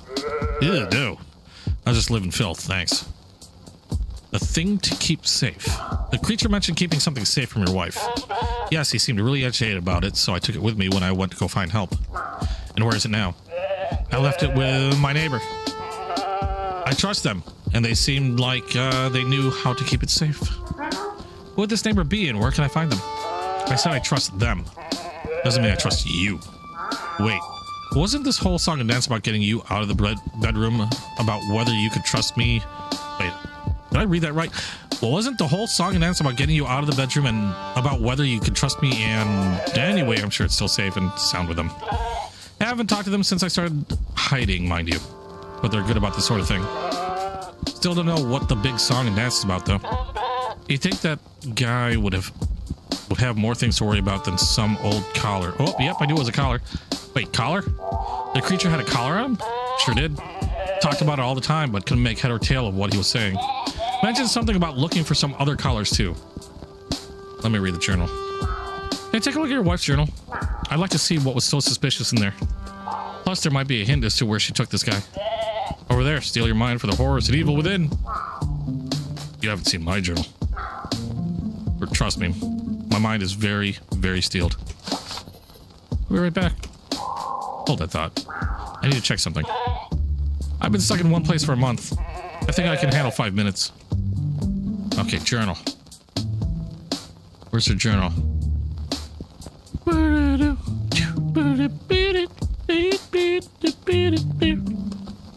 it is. My diary. Please keep out. That means you, Ed. Let's see what's in here. Oh, thank God. Start talking. Oh, damn it. Read first entry. Today's schedule. Get up, make breakfast, clean its mess, finish cleaning its mess, another time for lunch, grocery shopping, for appointment. Gotta say, this isn't sounding particularly incriminating about her being a cultist. Pick up dry cleaning, pick up Jay for cult meeting. Oh, there you go. Cult meeting. Make dinner. See, nothing at all out of the ordinary. Uh-huh. Oh, Right.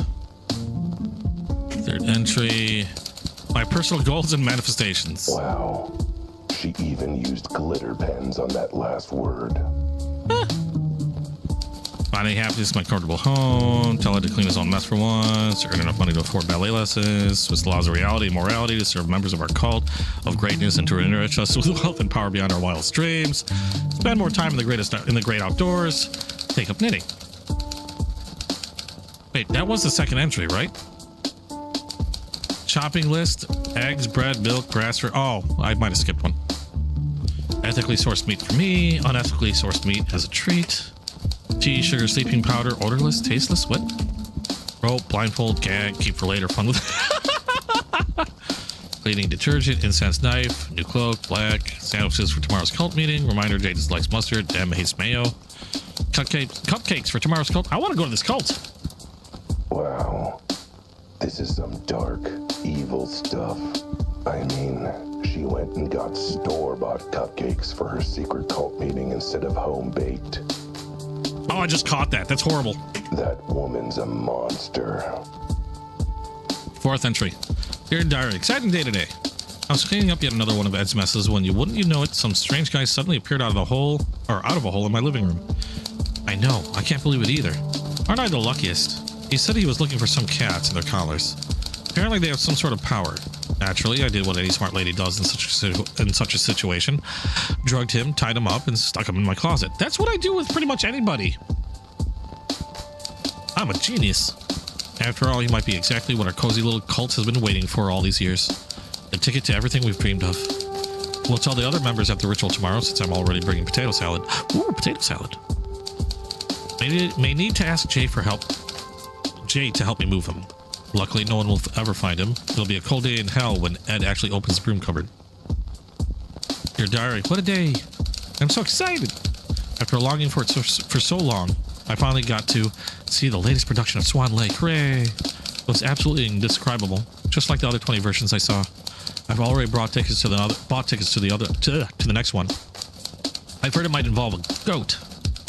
I also took advantage of dear Ed being out of the house with his friends and finally got my house guest moved to the cult headquarters. Ooh, one less tour around the house. Everyone was really excited about our visitor and agreed we should keep him at the mansion. He was heavy to carry, though. Thank goodness Jay came along to help. We got him to the cult meeting and had quite a lively interrogation. It was quite late when I got home, and my dear sweet Ed must have already gone to bed, innocent as a lamb. But the silly sheep left the door locked. Oh dear. This one's dated for today. She must have written it before I showed up. Things I'm worried about. World hunger and poverty. The price of eggs. I'm totally worried about the price of eggs right now. Good God, they're insane. Hey, Alexander Morgan. How you doing? Whether the other cult members will like the pie I baked for tonight's meeting. At least she baked this pie. She didn't get a store-bought one. Where the last two collars have gotten to. Last two collars. We have 3 of the 5, but the first one is still missing, and M ended up losing the 5th. Ooh. How are we supposed to achieve our goals without them? My poor sweet Ed. I wish I had the foggiest idea what's bothering him. I can't think of a single thing that could explain why he's so suddenly scared and defensive of me. that I'm massively overpaying for Detective Wilde's talents. Getting a bargain, more like it. Total bargain. Oh wait, M lost the fifth. Who was M? Could that be Mantis? Oh, I have the fifth so collar. I have the fifth collar. Okay. That's everything.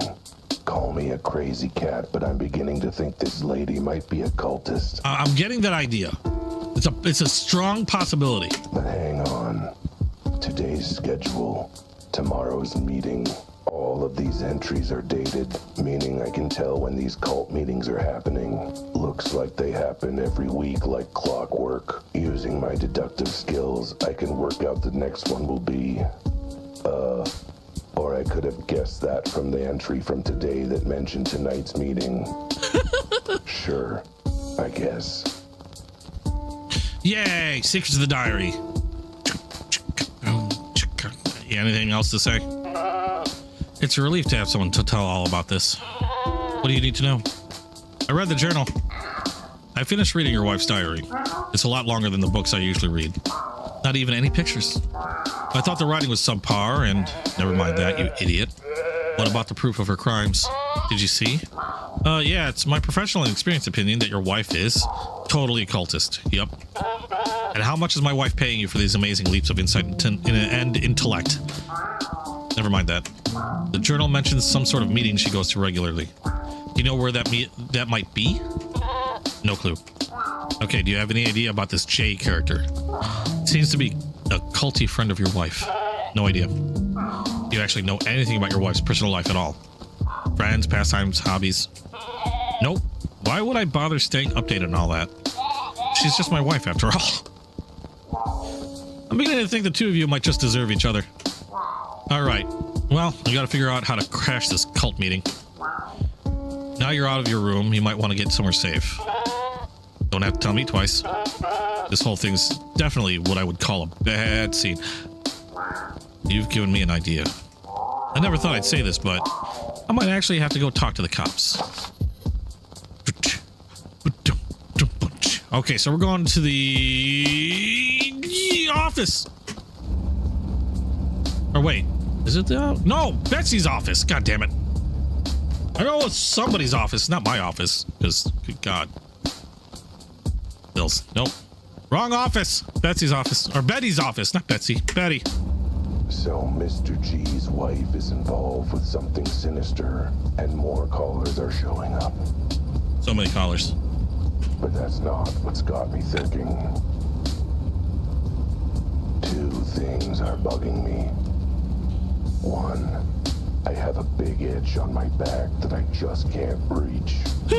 And two, Mr. G's a sheep. Oh, I've got an itch. What? Which would be fine if Elma wasn't a sheep as well. I have nothing to scratch this itch. This is gonna be a problem. That's too many sheeps in one case just to be a coincidence. Something's not adding up.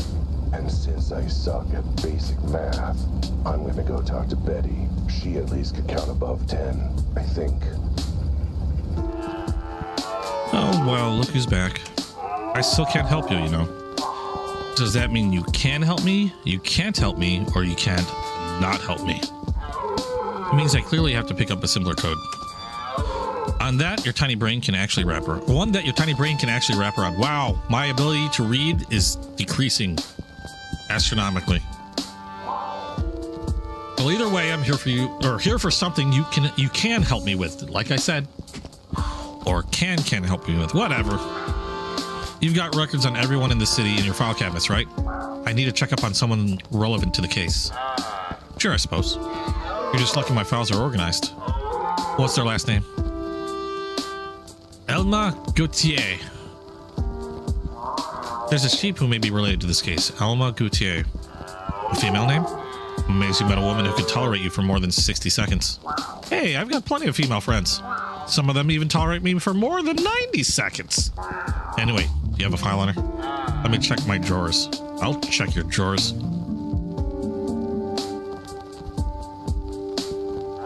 And, oh boy, I sure do have a file on her. I've got a list of crimes here down to my hoof. Like what? Stealing, kidnapping, murder. More like 20 cases of is a femme fatale in a noir drama, so is clearly guilty of something or other. Well, that and the petty theft, fencing stolen goods, blackmail, solicitation, and taking candy from a baby. A witch. Yeah, she's got a diverse portfolio of skills, that's all. Does she have any relatives? Oh, I know they're related. Don't suppose she has any relatives, does she? Say, I don't know, brother. It says unknown as Gautier. What does that mean, as Gautier? As compared to what? A Yorkshire Terrier named Steve? I mean, you're not totally wrong. Wait, I'm not? Man, Elma, I'm sorry. Sorry, Steve. Pulled a fast one on me. I didn't even notice the wagging tail. No, I mean more that she's gone by another name before Gautier, according to this. It looks like the first thing we have in a file for her is a petition for a legal name change. Gautier is what she changed it to. But why? Apparently the legal reason she wrote on her form was, my original family name is bad. How bad? Apparently her original family name was Gesundheit. I knew it! I'm a detective! Wait, Gesundheit? That's the same last name as the other sheep I've been talking to. Must be related or something. If this is one of your all sheep look-alike things, no, I swear to Salt Licks. No, I think I'm onto something. Look up, Gesundheit. I didn't sneeze. Ah, yes, I know. That's just the last name. And we've already done that gag to death. Look up files for any male sheep with the name Gesundheit. Or, I guess, Gesundheit. Good. I think that's enough to work off of, Val. Frankly, it's much more than you actually give me to go off of.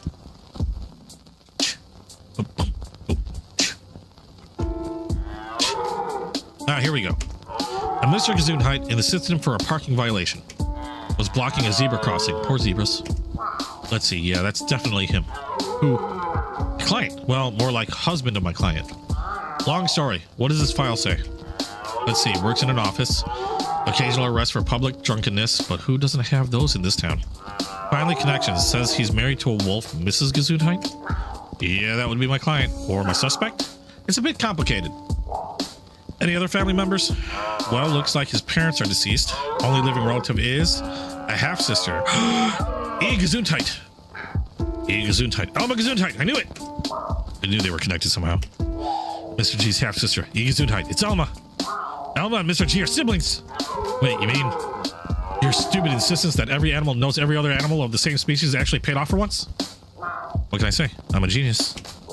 It's part of being such a master detective. Okay, master detective. So what are the implications of these two being related? Well, obviously that's... I mean, clearly they, I don't know. This is my surprised face. But you know who would know? One of the siblings in question. I need to go talk to them and find out what's up. I suppose that's fair. At least you're doing something that can be vaguely mistaken for detective work if you squint at it. Which is more than the police department is doing. Hey, you helped tons. Or you didn't help. Because you're not supposed to. You really totally unhelped. That's, you know what? Whatever. I'll take the compliment. Go see these two witnesses and see what they say.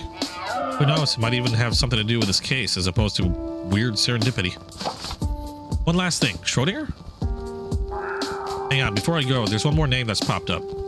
Mind looking up Schrodinger in your files? Hang on, I think I know that name. Let me check our records.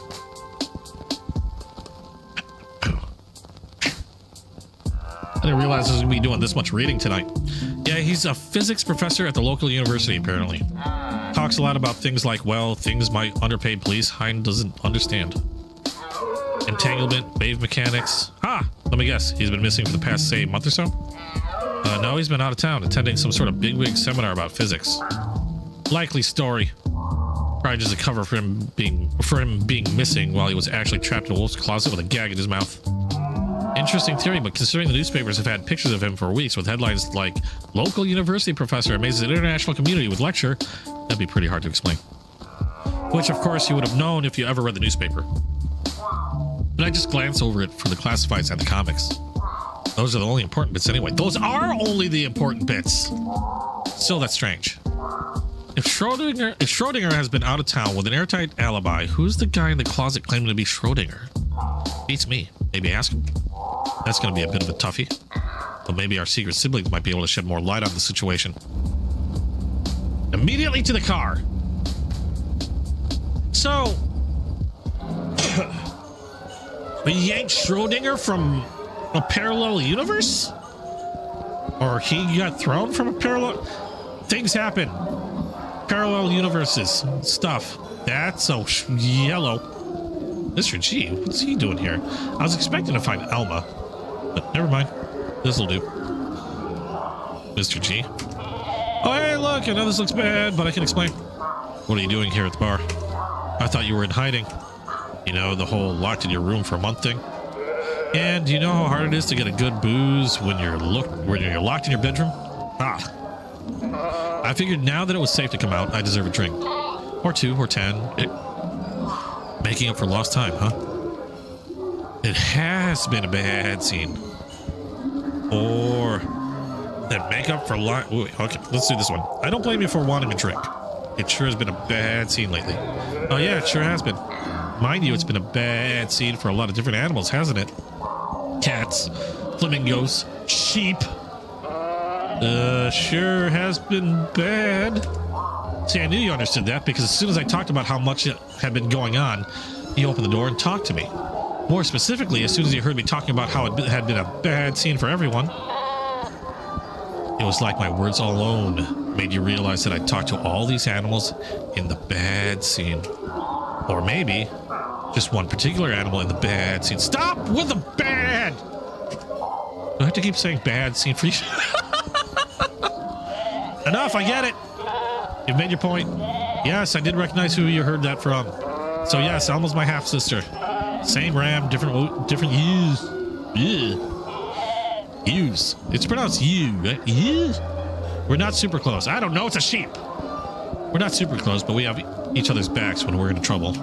Like, you know, 1 month ago, when I reached out to her for help. How did she help you? So what happened? I assume she was the friend you mentioned who helped you before? Yeah, after I found out the creature in the cleaning cupboard. I knew I needed help to get him out of there, and it had to be someone I could trust completely. I called her and arranged to meet her that night. He explained who I found, what he told me about my wife, everything. She agreed to take the guy back to her place and hide him where it was safe. But by the time you two got back to your place, the hostage was gone. Exactly. At first, she accused me of setting up a stupid prank, but she saw the hole in my wife's diary. That's when she told me to barricade myself in my room. She'd take care of everything else and come get me when everything was safe. Which she didn't. Meaning she's either the world's worst sister or things weren't safe. Or maybe even both. Did she know about this? Alma sure seemed to know something about these weird appearances and things. Did she already know what was up when you reached out?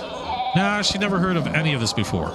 She didn't believe me at first, what with all the talk about collars and weird holes. Well, you know, some animals have certain tastes. No, I mean the guy's collar and the big hole in the ceiling. Oh, you tomcats.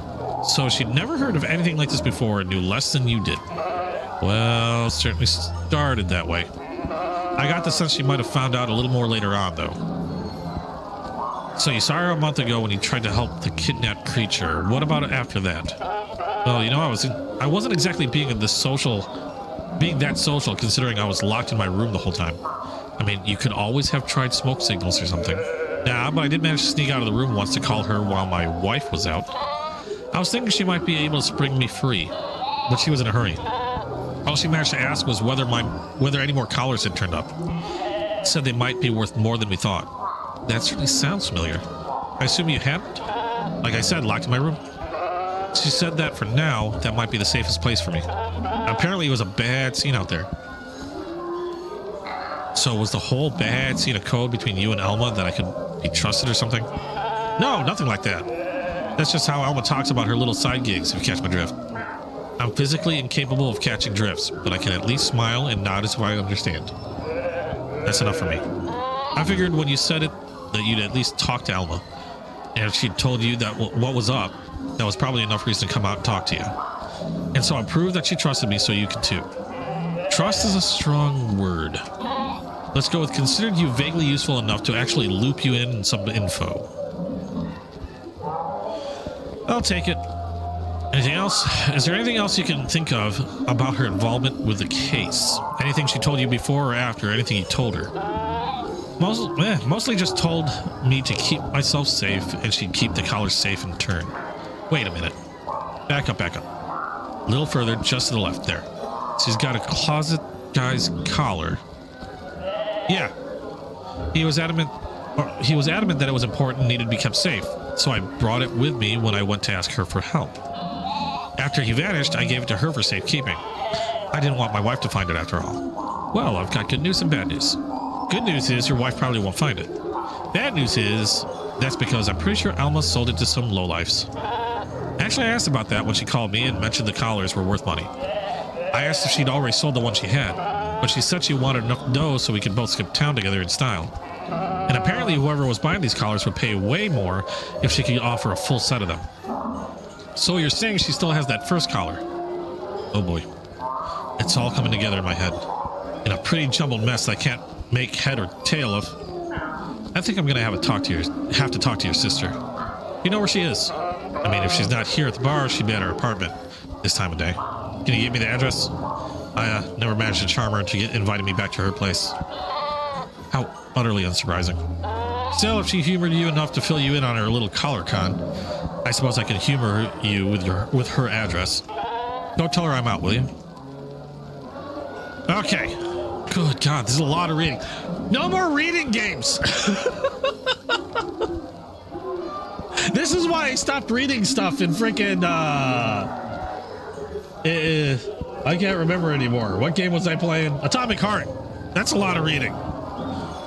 Although I am thoroughly enjoying this one. Don't get me wrong. I am thoroughly enjoying this game.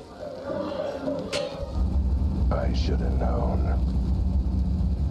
Should have known the minute that. It's just that I'm having to read everything. I mean, I'm glad that they have some spot. And games like this, I kind of wish they did voiceovers for everything. I need a throat lozenge. Well, I mean, she always looks sheepish.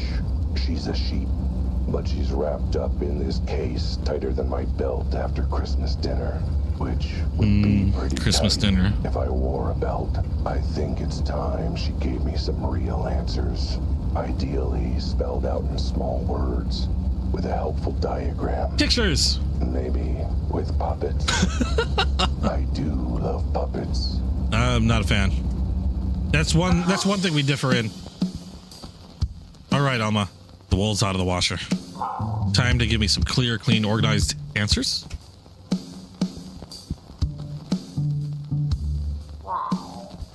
Is now a bad time? It's always a bad time when you're involved, darling. It's almost adorable, to be honest. Alma, are you all right? Perfectly fine, sweetie. Though I wish I could say the same for my apartment. How am I supposed to project aloof elegance like this? What happened?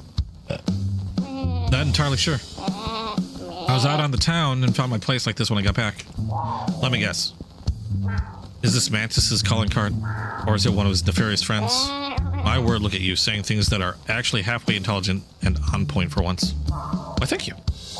It's definitely skill and not a lucky guess. Just like it was skill and not luck that I ended up meeting your half-brother. Right, that... My. You have been busy. How's Ed, by the way? Out of his room and at the bar, getting drunk.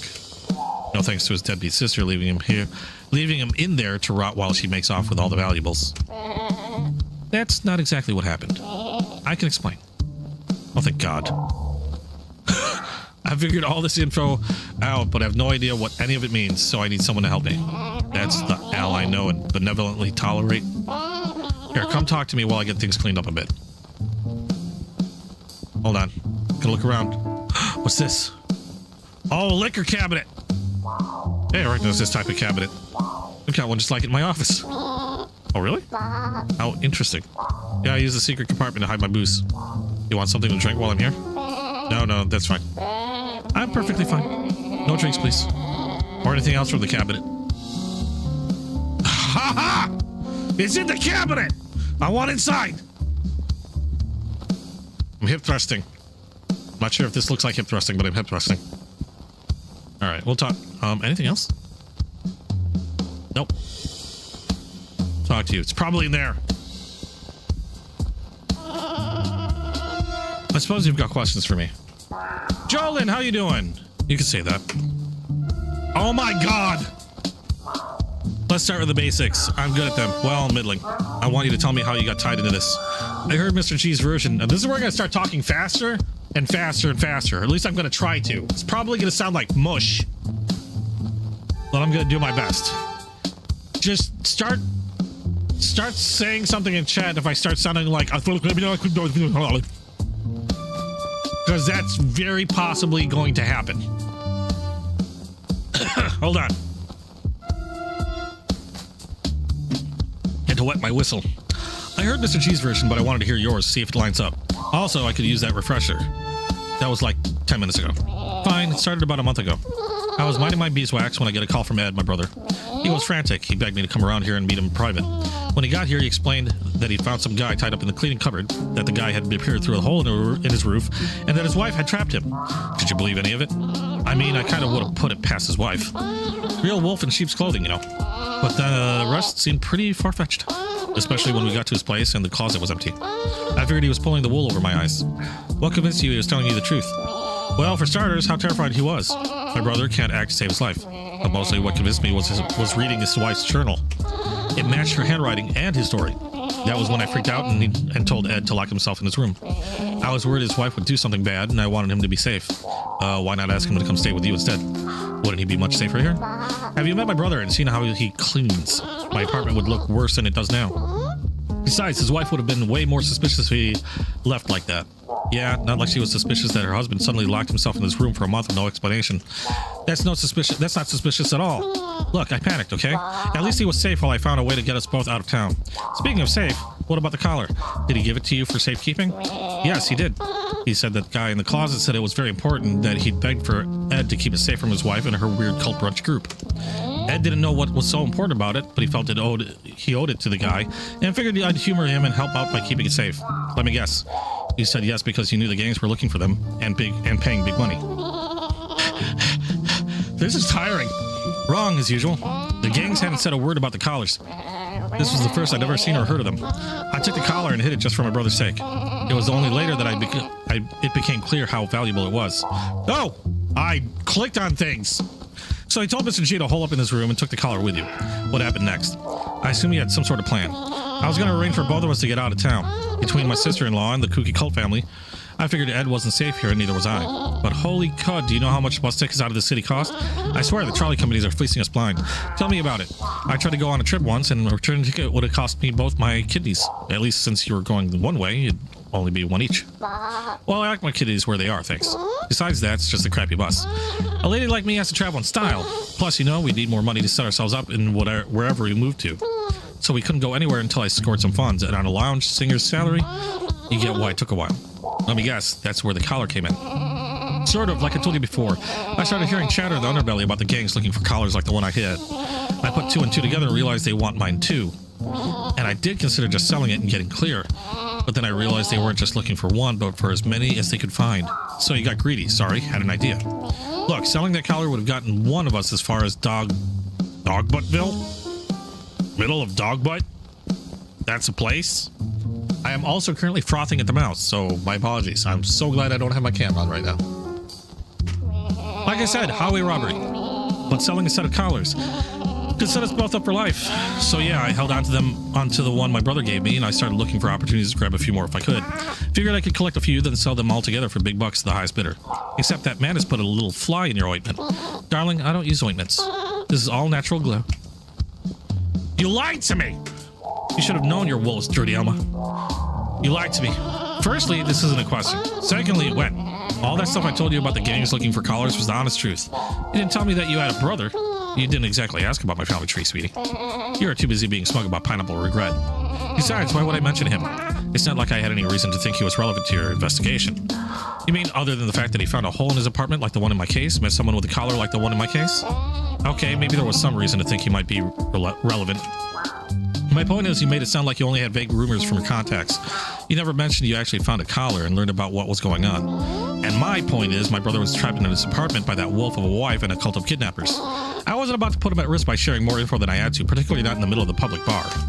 Still, I'm not sure if I can trust you. Darn, I'll try to contain my disappointment. Whew. This is taking some skill. I hope you're managing to follow along, because my lips are barely able to do so. I haven't flapped my lips this much. I'm not going to mention. Who did this? You didn't really answer the earlier question properly. Do you have any idea who broke in and did this? My non-existent money's on Mantis and the Crocteers. They were the ones who caught me with that collar. I wouldn't be surprised if they suspected I might have another. Not to mention, you know, someone happened to start asking me questions while one of his goons was taking me. His goon left! God damn it. Really? Who was that? It might be relevant to the case. Oh, you mean me. Oops.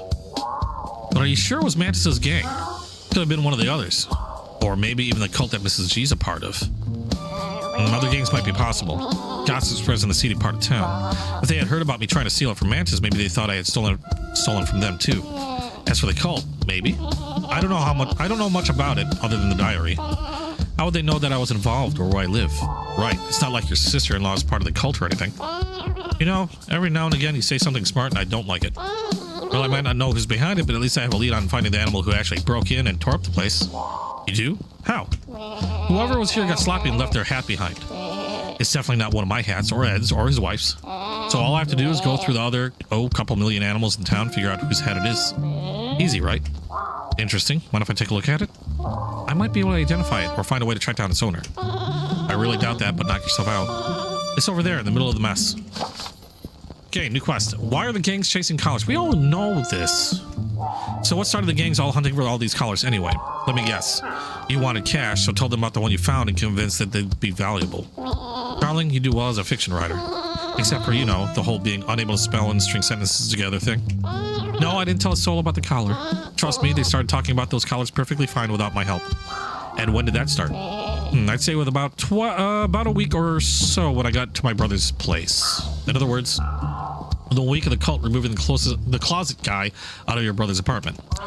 Think it's connected? I kind of hope not. I don't like the idea of the criminal organizations of this town working for the weird kidnapping cult. Anyway, they only said that the collars were incredibly valuable. I haven't got the foggiest idea why that would be. Oh, I've got thoughts on why. But they did say they were only expecting a limited number to show up, and that they would pay a premium to get every single one. Oh my god. Thanks, Crimson!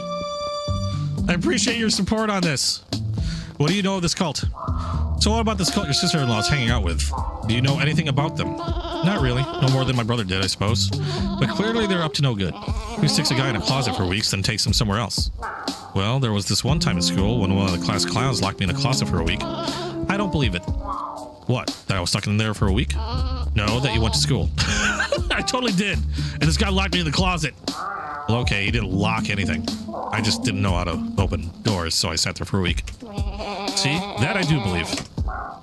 But as for this cult, and clues to why they might have taken that guy in the closet, which part of I don't know anything didn't make sense to you. Probably wherever they are holding their meetings. Wherever that might be. Aha, so if I can find their hideout, then I can solve the mystery. Somehow, I guess. I don't know. It's as good an idea as any others I've had. That's not a ringing endorsement. What do you know about the collars? So you've had one of the collars with you for a while. What do you know about them? Next to nothing, really. Apparently the guy in the closet explained it to Ed, but Ed didn't understand a word of it, and neither did I when he tried to remember it. Apparently they've soaked in. What was it? Precipitation? Participles? Oh, particles. That's it, some kind of particles. But really, it just looked like a really boring, ordinary collar. So you never figure out the little trick it can do? What little trick? Nothing, just something that would have probably helped with your money and transportation woes. What? Anyway, I take it the gangs weren't forthcoming either about why they wanted those things. No, only that there were a certain number and that they were looking to collect every single one. That's why I figured I should get as many as I could. Get a better price. Ironic. Now you've got no collars at all. First, that's not what irony is. Second, actually, yes, I do. Wait, what? You still have the collar? I know where it's at! I just want to get to it! Wait, back up.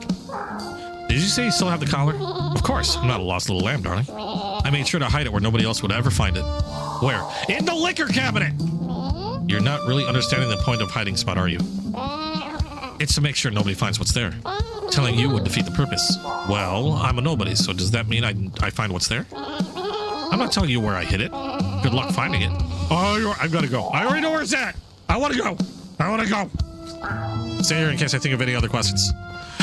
It's right there. No sign of those collars. Damn it. Yeah, I imagine it is. Mind if I get a drink? I could use something strong. Well, as you can see, there isn't any booze in the cabinet, so I can't really offer any. Oh, but I imagine you got something. You got some in the secret compartment, right? Oh, what secret compartment? I have the exact same cabinet in my office, and I keep my booze in the secret compartment. The secret compartment where I keep all the stuff that I don't want anyone to ever find. Anyway, let me grab that drink. Wait. Aha! This isn't booze. This is just that collar you were hiding. Yeah, I thought you already had that figured out and we're just coming up with an excuse to close and open it up. To get close and open it up. Yes, that's exactly what I was definitely trying to do. Definitely wasn't just trying to find your secret booze stash. Well, it doesn't matter. I'm not letting you have that collar. Ed told me to keep it safe. And besides, it's mine. I earned whatever cash I can sell it for. Nice try, but I need it as part of the investigation. It can crack the case wide open. I don't care about your investigation. I care about my brother and I that money. So I'm not handing it over to you. Let me put it this way. Whoever's behind this has already proven that they're dangerous enough to absolutely wreck your place looking for whatever collars you have, right? If they think you still have any, then next time they might try and do worse to you. Maybe wreck your face, or worse, your wool. They wouldn't dare. Between criminal gangs and kidnapping cults, I think you know they'd absolutely dare. And you know, blood doesn't wash out of wool. A cat fur? Totally washable. Everything looks clean off, baby. If I have the collar, I'm the one they'll try and kill. Well, why did you say so? Take it. Not gonna lie. I thought it was gonna be harder to convince you than that.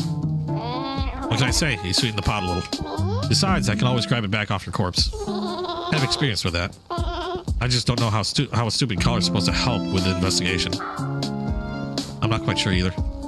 Though I know one way one collar can be useful. What's that supposed to mean? Nothing. Don't worry about it. I just have to figure out how it might help. But I'll keep this one safe in the meantime.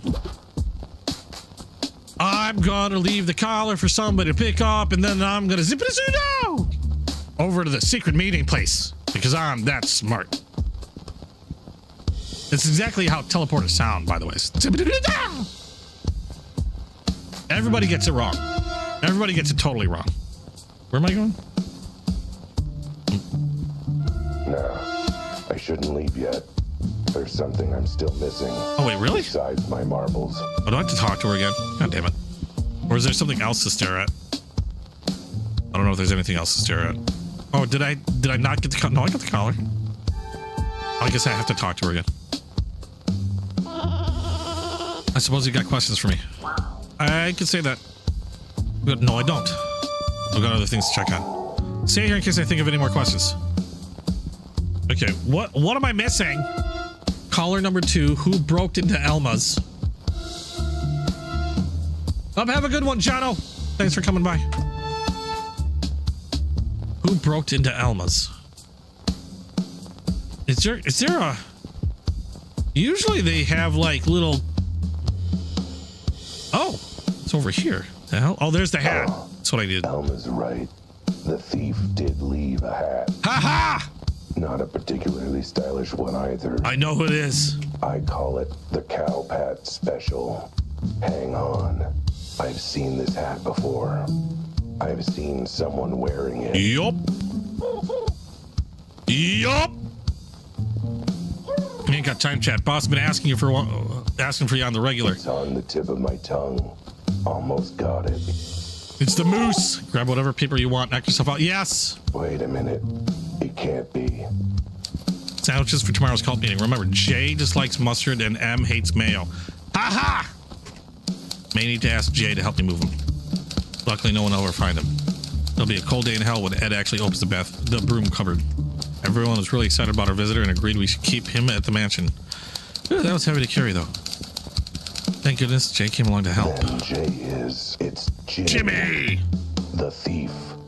The one working with the cult. It should have known he was a stool pigeon. Or, well, the opposite, I guess. I should tell Elma who did this. I know who did it. Even before they told me. I suppose you've got questions for me. You can say that. I recognize the hat. It's Jimmy's. And he's working for the cult. He's Jay in Mrs. G's diary. Jimmy? Wait, you mean Jimmy at the newsstand? Now that you mention it, he does always wear hats like these. Why, that little creep. I'm going to show him a bad scene. You're not going to be impressed about my awesome detective work? I think I'm too much in shock to really wrap my head around it, honestly. Well, how about this? You shouldn't go after Jimmy. Okay, we've looped back to stupid again. This is familiar territory. What I mean is, he's our best link to the cult. The General said they're having another meeting soon. It's guaranteed he'll have to go back and report how his break-in went, right? That's my chance to follow him back to wherever his cult meets. Get the drop on them. Hopefully save Closet Guy from their clutches, solve the mystery of the college cats, and save the day. This doesn't sound as much fun as punching him in the beak. Besides, how are we going to follow him back to his cult lair? Why, with my feline skills of tracking south, surely. Okay, maybe a plan B might be a good idea. Maybe I could convince him to take me with him? What are you gonna do? Try and trade my hard-won collar to him? Yes! So I'll bring you along? Oh, don't be absurd. I want to use that collar to get to him. But wait, what if I used a different collar to get to him? I know how to follow Jimmy. I've got it. I have a foolproof way to get myself instantly to his cult place once Jimmy gets there. I knew it! I'm smarticles. You how? Aha, I'm not telling. This time I'm going to be the one with all the secrets. Doesn't that annoy you? Not that she's on the other paw? Not particularly, darling. That would involve caring, which I don't. Well, fine then. Anyway, my plan was perfect. Get my collar on Jimmy somehow. Wait until he's left for the cult meeting. Then use it to teleport to his location. Dun, dun, dun. Now all I have to do is figure out how to get the collar on him. But how to do it? Hello? You there? Pat him on the back and tape it to him. Yes. No. Catapult it onto his neck. No. Why not just leave it here? He's monologuing again, isn't he? Good darn it. Boy, coming up with brilliant plans is hungry work. I'm starving. I could use a sandwich. Ooh, sandwich. Wait, that's it. Can I use your kitchen? I need to make a sandwich quickly. You know, sometimes the way your brain works terrifies me, sweetie. You know what? Fine, go ahead. Make me a sandwich while you're at it. Sandwich sounds good right about now. I made pasta today. I made chicken mozzarella tortellini. It was tasty. Kitchen's right through there. Hopefully it won't be too messy. Gotta go. Gotta go. Run. Sandwich. If there's one universal truth among animals, it's that everyone wants a sandwich when they're hungry. It's true for me, and that means it's true for everyone. Besides, Mrs. G's diary mentioned making sandwiches for a cult, so there's no way Jimmy's gonna turn down a sandwich. Not even one with a secret ingredient. Seriously, gonna put it in the sandwich? The secret ingredient being my collar. All I have to do is wait for him to take the sandwich with him to the cult meeting, and then teleport there and nab them in the act. But first, I have to make the sandwich. It has to be a sandwich tasty enough for Jimmy to take it with him, but not so tasty that he bites into it and gets a beak full of collar. And it's gotta be thick and sloppy enough to hide the collar. So, to start, let's go with... Birdseed loaf. What self-respecting pigeon is gonna turn down bread and birdseed? In fact, maybe I should put in an extra slice in the middle. You know, bread sandwich. Jimmy's gonna love it. Maybe a few extra slices just to be sure. Next, I'll add... Small wilted cabbage? Looks like this small wilted cabbage is the only veggie Elma has in her fridge. I guess sheep go through their veggies pretty quick. Cabbage is basically the same as lettuce, right? Yeah, totally. Totally. I just stuff whole leaves of it in. Yeah, I'll put the whole head of cabbage The whole in, head! just to be safe. It's small. It'll be fine. Now, next. No, not tons of mustard. He hates... No, wait. No, M likes mustard. A good sandwich always has tons of mustard. M dislikes mustard. What did Jimmy dislike? Sandwich, I forgot. I mean sandwich that I like. Of course. Oh God, was it wilted His cabbage? diary did mention that Jimmy disliked mustard. But he's a bad guy, and therefore wrong. Oh no, it was mustard. Totally. So, tons of mustard. Now to add. The final ingredient, my collar. Okay. Just have to smoosh my collar in the middle of all this bread and cabbage and mustard. Smoosh? I guess this would count as adding collard greens. I'm gonna start laughing like that. Well, I thought it was funny. Good job, internal me. All right, the sandwich is all ready to go. Now I just have to get it to Jimmy. There's nothing else I have to do here. Oh, sweetie, have you made an extra sandwich for me yet? Okay, one thing I have to do. Huh? I think there's enough bread and mustard left. Bird sandwich. Ta-da! I've left enough for Elma's next lunch. Oh, I'm that was sure a never mind. wilted cabbage leaf, a half slide of bread, and a dollop of mustard is enough, right? Alrighty.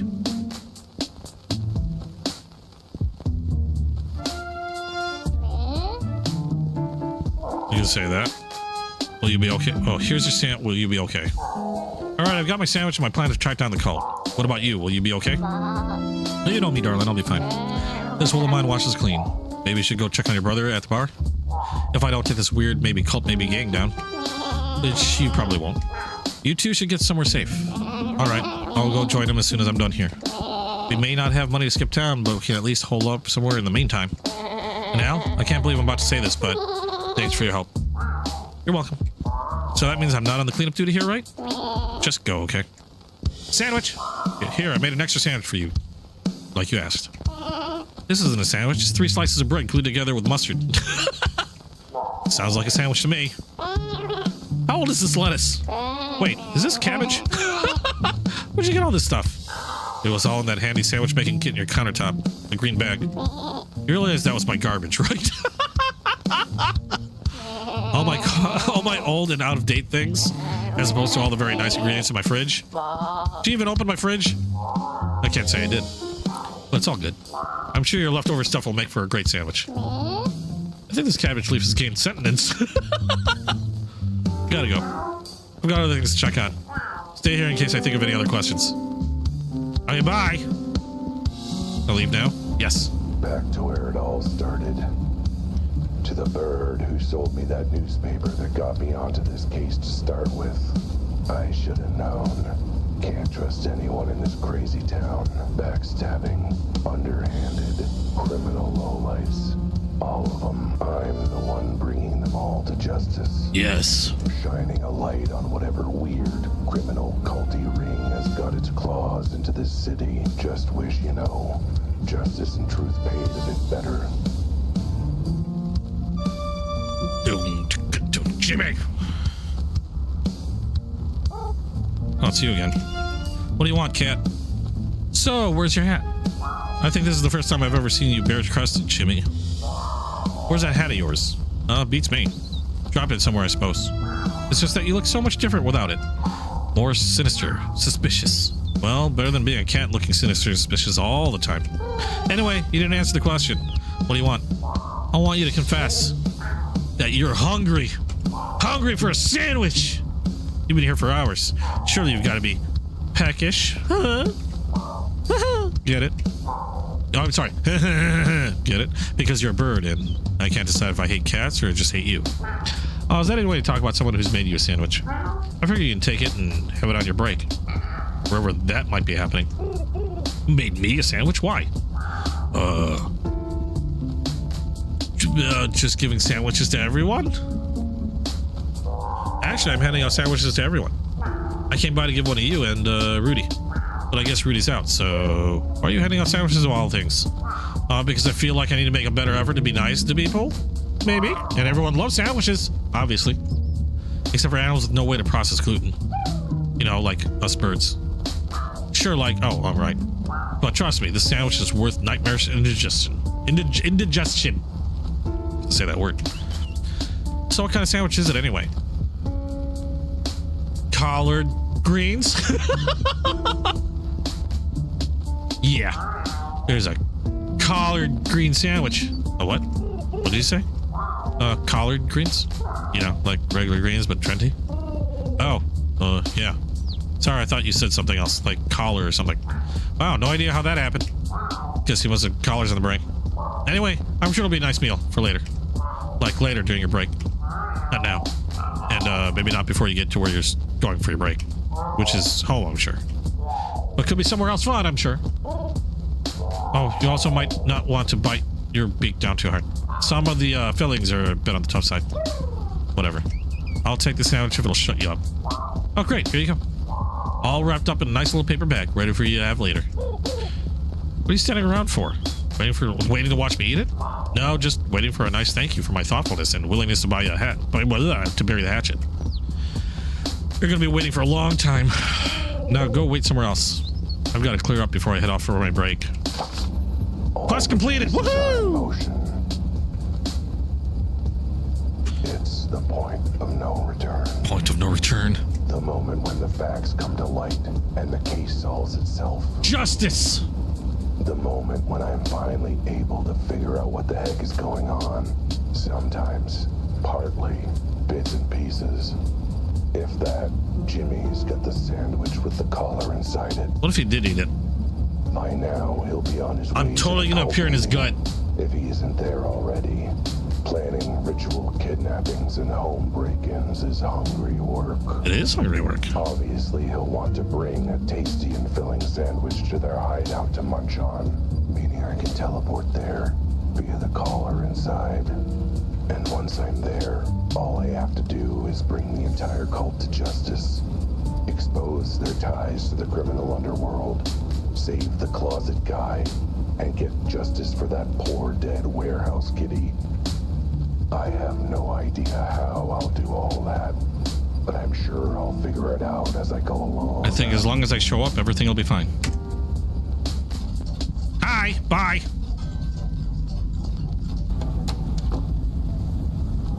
Zibbity-woo! All right, Jimmy should be wherever he is, wherever that may be. I've got no clue where this will teleport me to. Totally in his gut. I flip this switch, and there might be no coming back. Totally in his gut. Not without a long, long walk.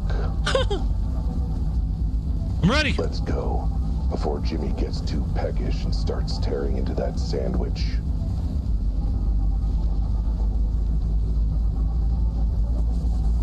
Wasn't there a whole thing about getting back in the sewers or something? Oh, well.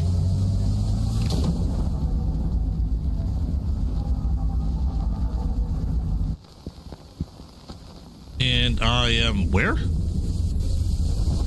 Nope. Whoa. What is that stuff on the trees? Why are they green all of a sudden? And how do I even know what green is? Well, if it's in color, this place has to be important, right? Hey. This must be the cult hideout. Seeing as Jimmy definitely would have taken such a nice sandwich all the way to HQ for their little meeting. Why is everything in color? He definitely wouldn't have thrown the sandwich away out the window of his car. God damn it. Is that cinnamon bread? Like it was garbage. What the heck? How could he toss my pomade sandwich like that? I spent minutes slaving away to make that. Besides, throwing things out of a moving vehicle, that's litter. I can excuse cult rituals and kidnapping, but litter is where I draw the line. Better keep this safe. It seems to end up in the garbage otherwise. Now, to find where Jimmy went, I'd better be careful. This is cult territory after all. The whole forest could be crawling with cultists. Anyone I bump into is likely to be working for the cult. I'd better keep my cat's eye peeled. Okay. I see peoples already. Can I dodge the peoples? Can I dodge the peoples?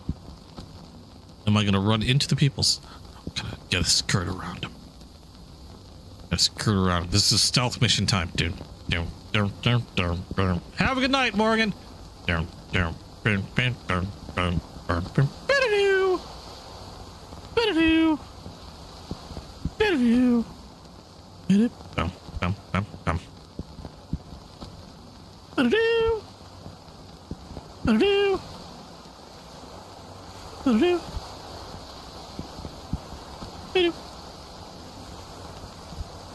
don't know how to get back up.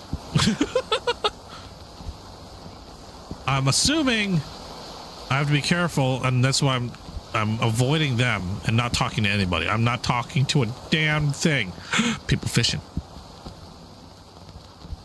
Avoid them too. They're everywhere. The cultists are everywhere. Is that the moose guy? Oh, that's a rhino. Are they all a part of this freaking cult? Now, I know there's a dot there, so I'm like, do I have to talk to them? He said I should, like, you know, avoid shit. So I'm oh, they're like everywhere. Okay, I don't know where I'm. I don't know if they can even see me. There's the flamingo guy. Francis! Damn it, Francis. Part of this cult too. Everybody's a part of this freaking cult. Where am I going? I'm just gonna. Am I following a river? Can I go in the water? Nope. I don't know where. Oh, bridge. It's blocking the bridge. How did I get around? I'm lost. Already lost. I have no idea where I'm at. I have no idea where I'm going.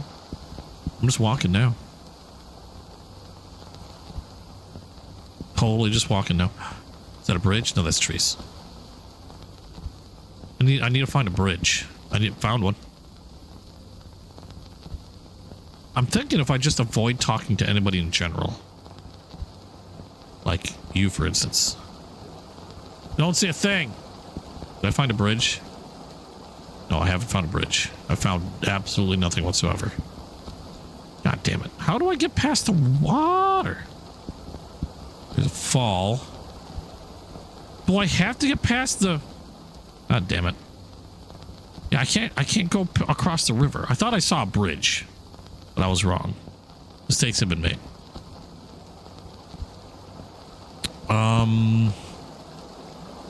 Well then, there's another bridge. Hey, isn't that... The fuck? That was Deborah. Isn't that Deborah? I don't know where I'm going. Oh, wait. Found it. Ha! Seriously, I kind of just went back the way I came, really. I see a bridge there, too. Thought I saw a dot. I see a dot. Let's avoid the dot. Avoid all dots. We're just going to go in there. Like, I kind of want to talk to people for more story. At the same time, he did say to avoid everyone, so... I knew it. Cultists. Or maybe those... Yeah, well, we had no idea. There's no other explanation as to why anyone would be out here. Wait, it's like everybody I just... Except for, you know, all the perfectly good explanations as to why someone might be out here. But what are the chances they'd have a good explanation? The chief of police and everybody. All right, everyone, thanks for coming to the annual police department picnic. Wait, what? Thanks to Betty for putting all this together. Oh yes, I'm gonna use my time as opposed to actually solving crime. So if you pass by her desk and give her a polite nod in recognition of her service, this picnic's about celebrating the very hard work of our department does. We were supposed to be working. And that's why today is all about us, the police. No party crashers who think they can do our job better than we can and think they can just sneak up and eavesdrop. He's talking about you, Al. Oh, right. Chief! A police archivist, Officer Hippo... Betty! Betty, what are you doing? All doing here? Do you need those furry ears of yours cleaned? Apartment picnic, like I said. Now is not a good time. I don't have time to explain, but these woods are swarming with insane cultists. So far, I've only seen you. So that covers the insane part. Betty, for once in my 9 lives, I'm being serious. Something's going on in this forest to do with whoever's behind that cat case. Well then, guess it's a good thing the chief insisted we have our picnic today in these woods. Why? Because there's even more cover for cultists being out here now? No, because it means I'm around to keep an ear out. And it sounds like you need all the help you can get. Thanks, really, I mean it. This is too close to being a moment. Go on, keep looking around. Okay, Chief. Chief, what are you doing in this forest? Which part of the department picnic that you're not invited to did you not pick up on? Sir, I think I've got a lead on that that'll crack this whole dead cat case wide open. Are you still on about that? The case is closed, Wilde. No case, no reward, no nothing. And no reason for you to be skulking around. Certainly not on a day when we're enjoying ourselves in the woods, completely innocently, without a suspicious possibility in the world. He's part of it! Officer Hippo. Oh, you're that cat who was getting their fur in a twist about the scene at the warehouse. You mean that scene where a cat that looked exactly like me, except for the size, shape, and swanky outfit ended up dead? Yeah, that scene. Don't know why you were so bothered, frankly.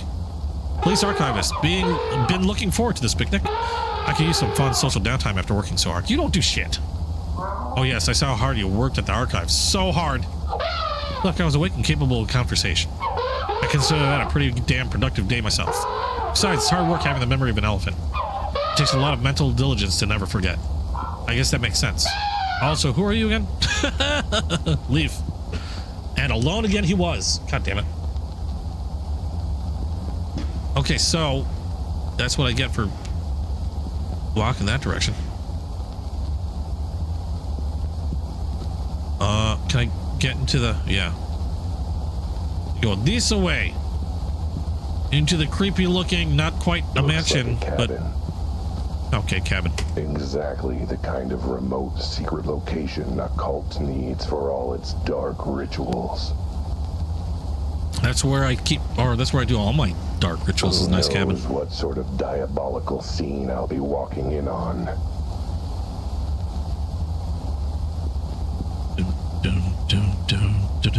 Okay, significantly less diabolical than I expected. Typical cult cabin, nicely furnished. But hang on, what is a cabin this nice doing out here? I thought the whole point of a cabin was to go back to nature, not whatever this is. Either someone's missed the point, possibly me, or something's up with this place. I'd better look around. Yeah, totally, wait, observe. Hello. These wall lamps are really shoddily made.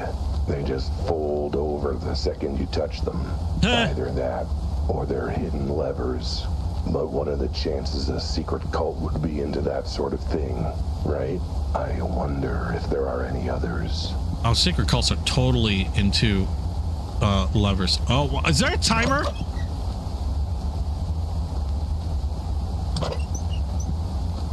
Why is there a timer?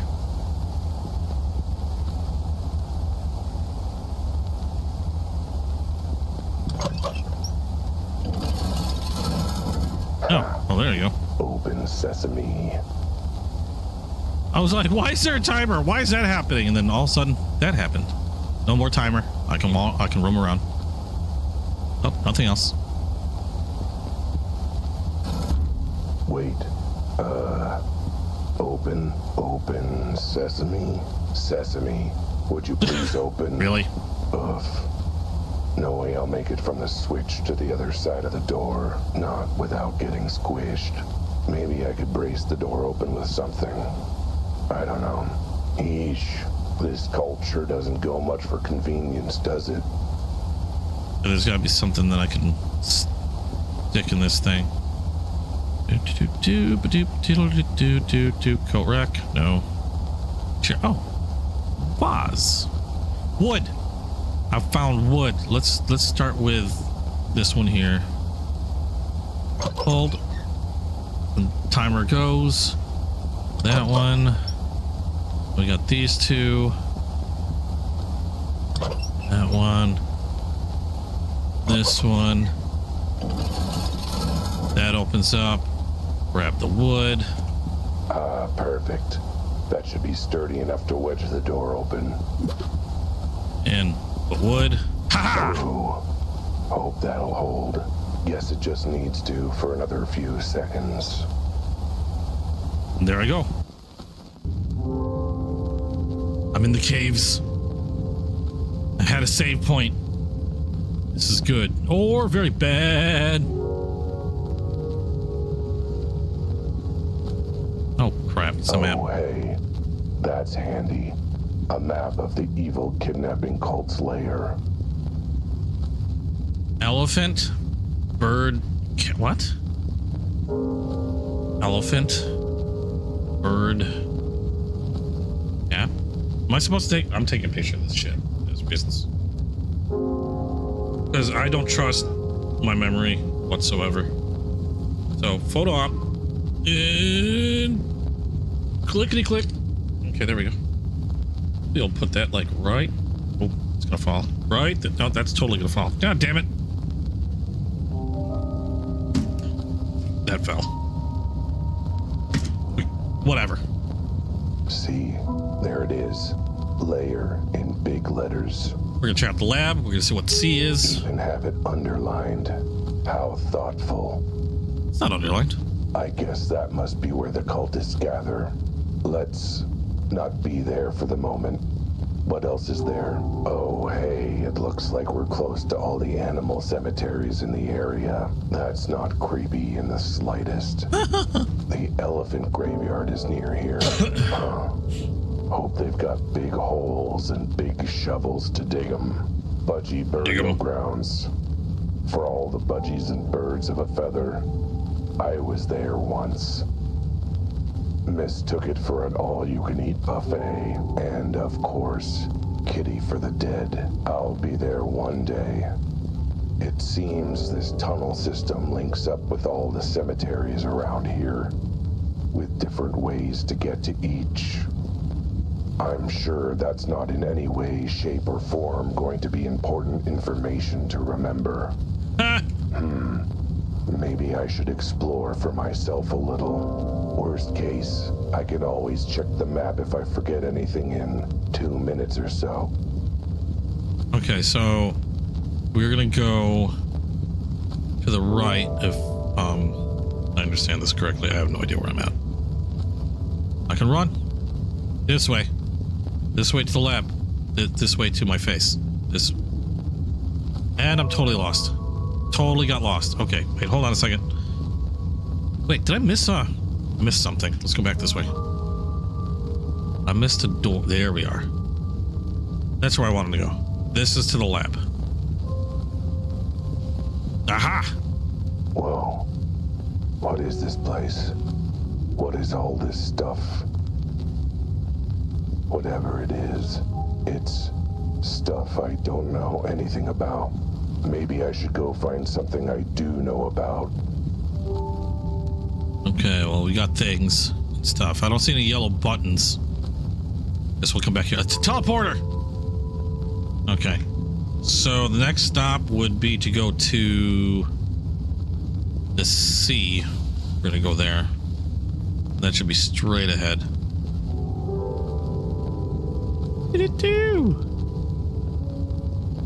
Suspicious, yes, I know. Oh, they got a cell down here too. It is a man and a cat. Schrodinger's cat. Schrodinger's kitties. Cozy. Everything a cult HQ needs for nefarious shenanigans. Oh, the shenanigans. Wait, what? You first. Who's there? Albert.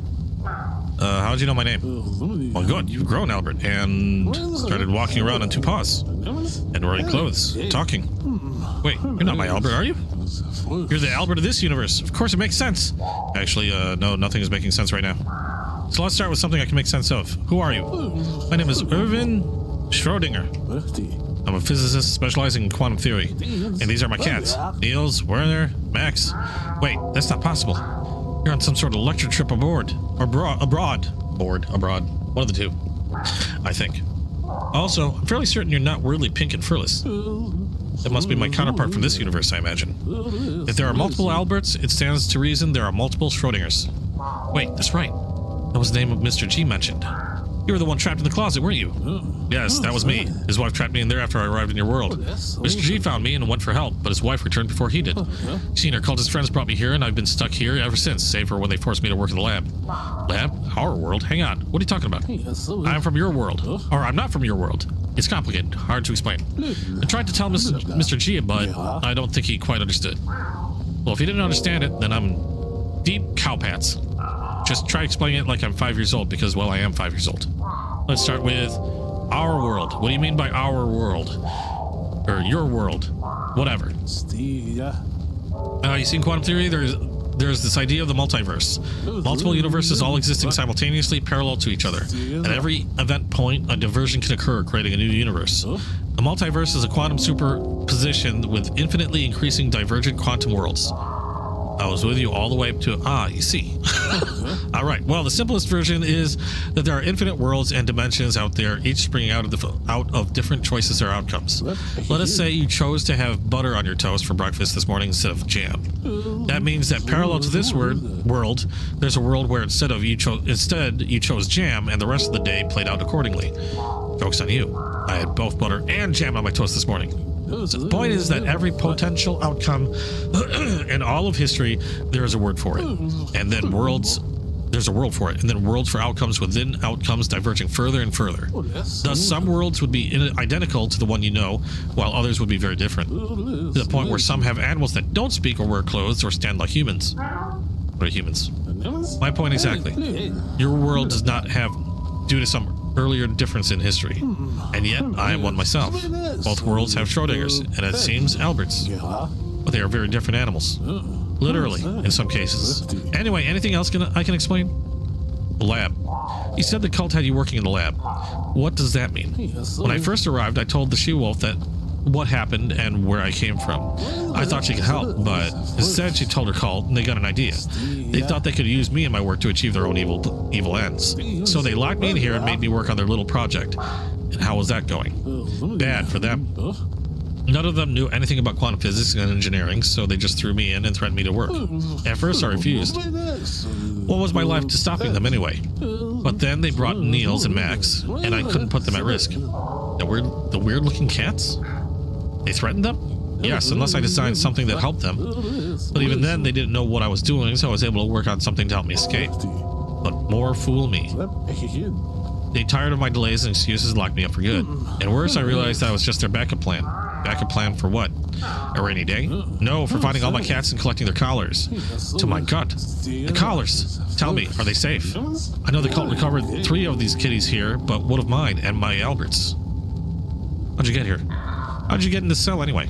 Or scratch that, how do you get in Mrs. G's closet to start with? Well, I was conducting some experiments involving atomic disruption and translocation involving wave functions of... Never mind.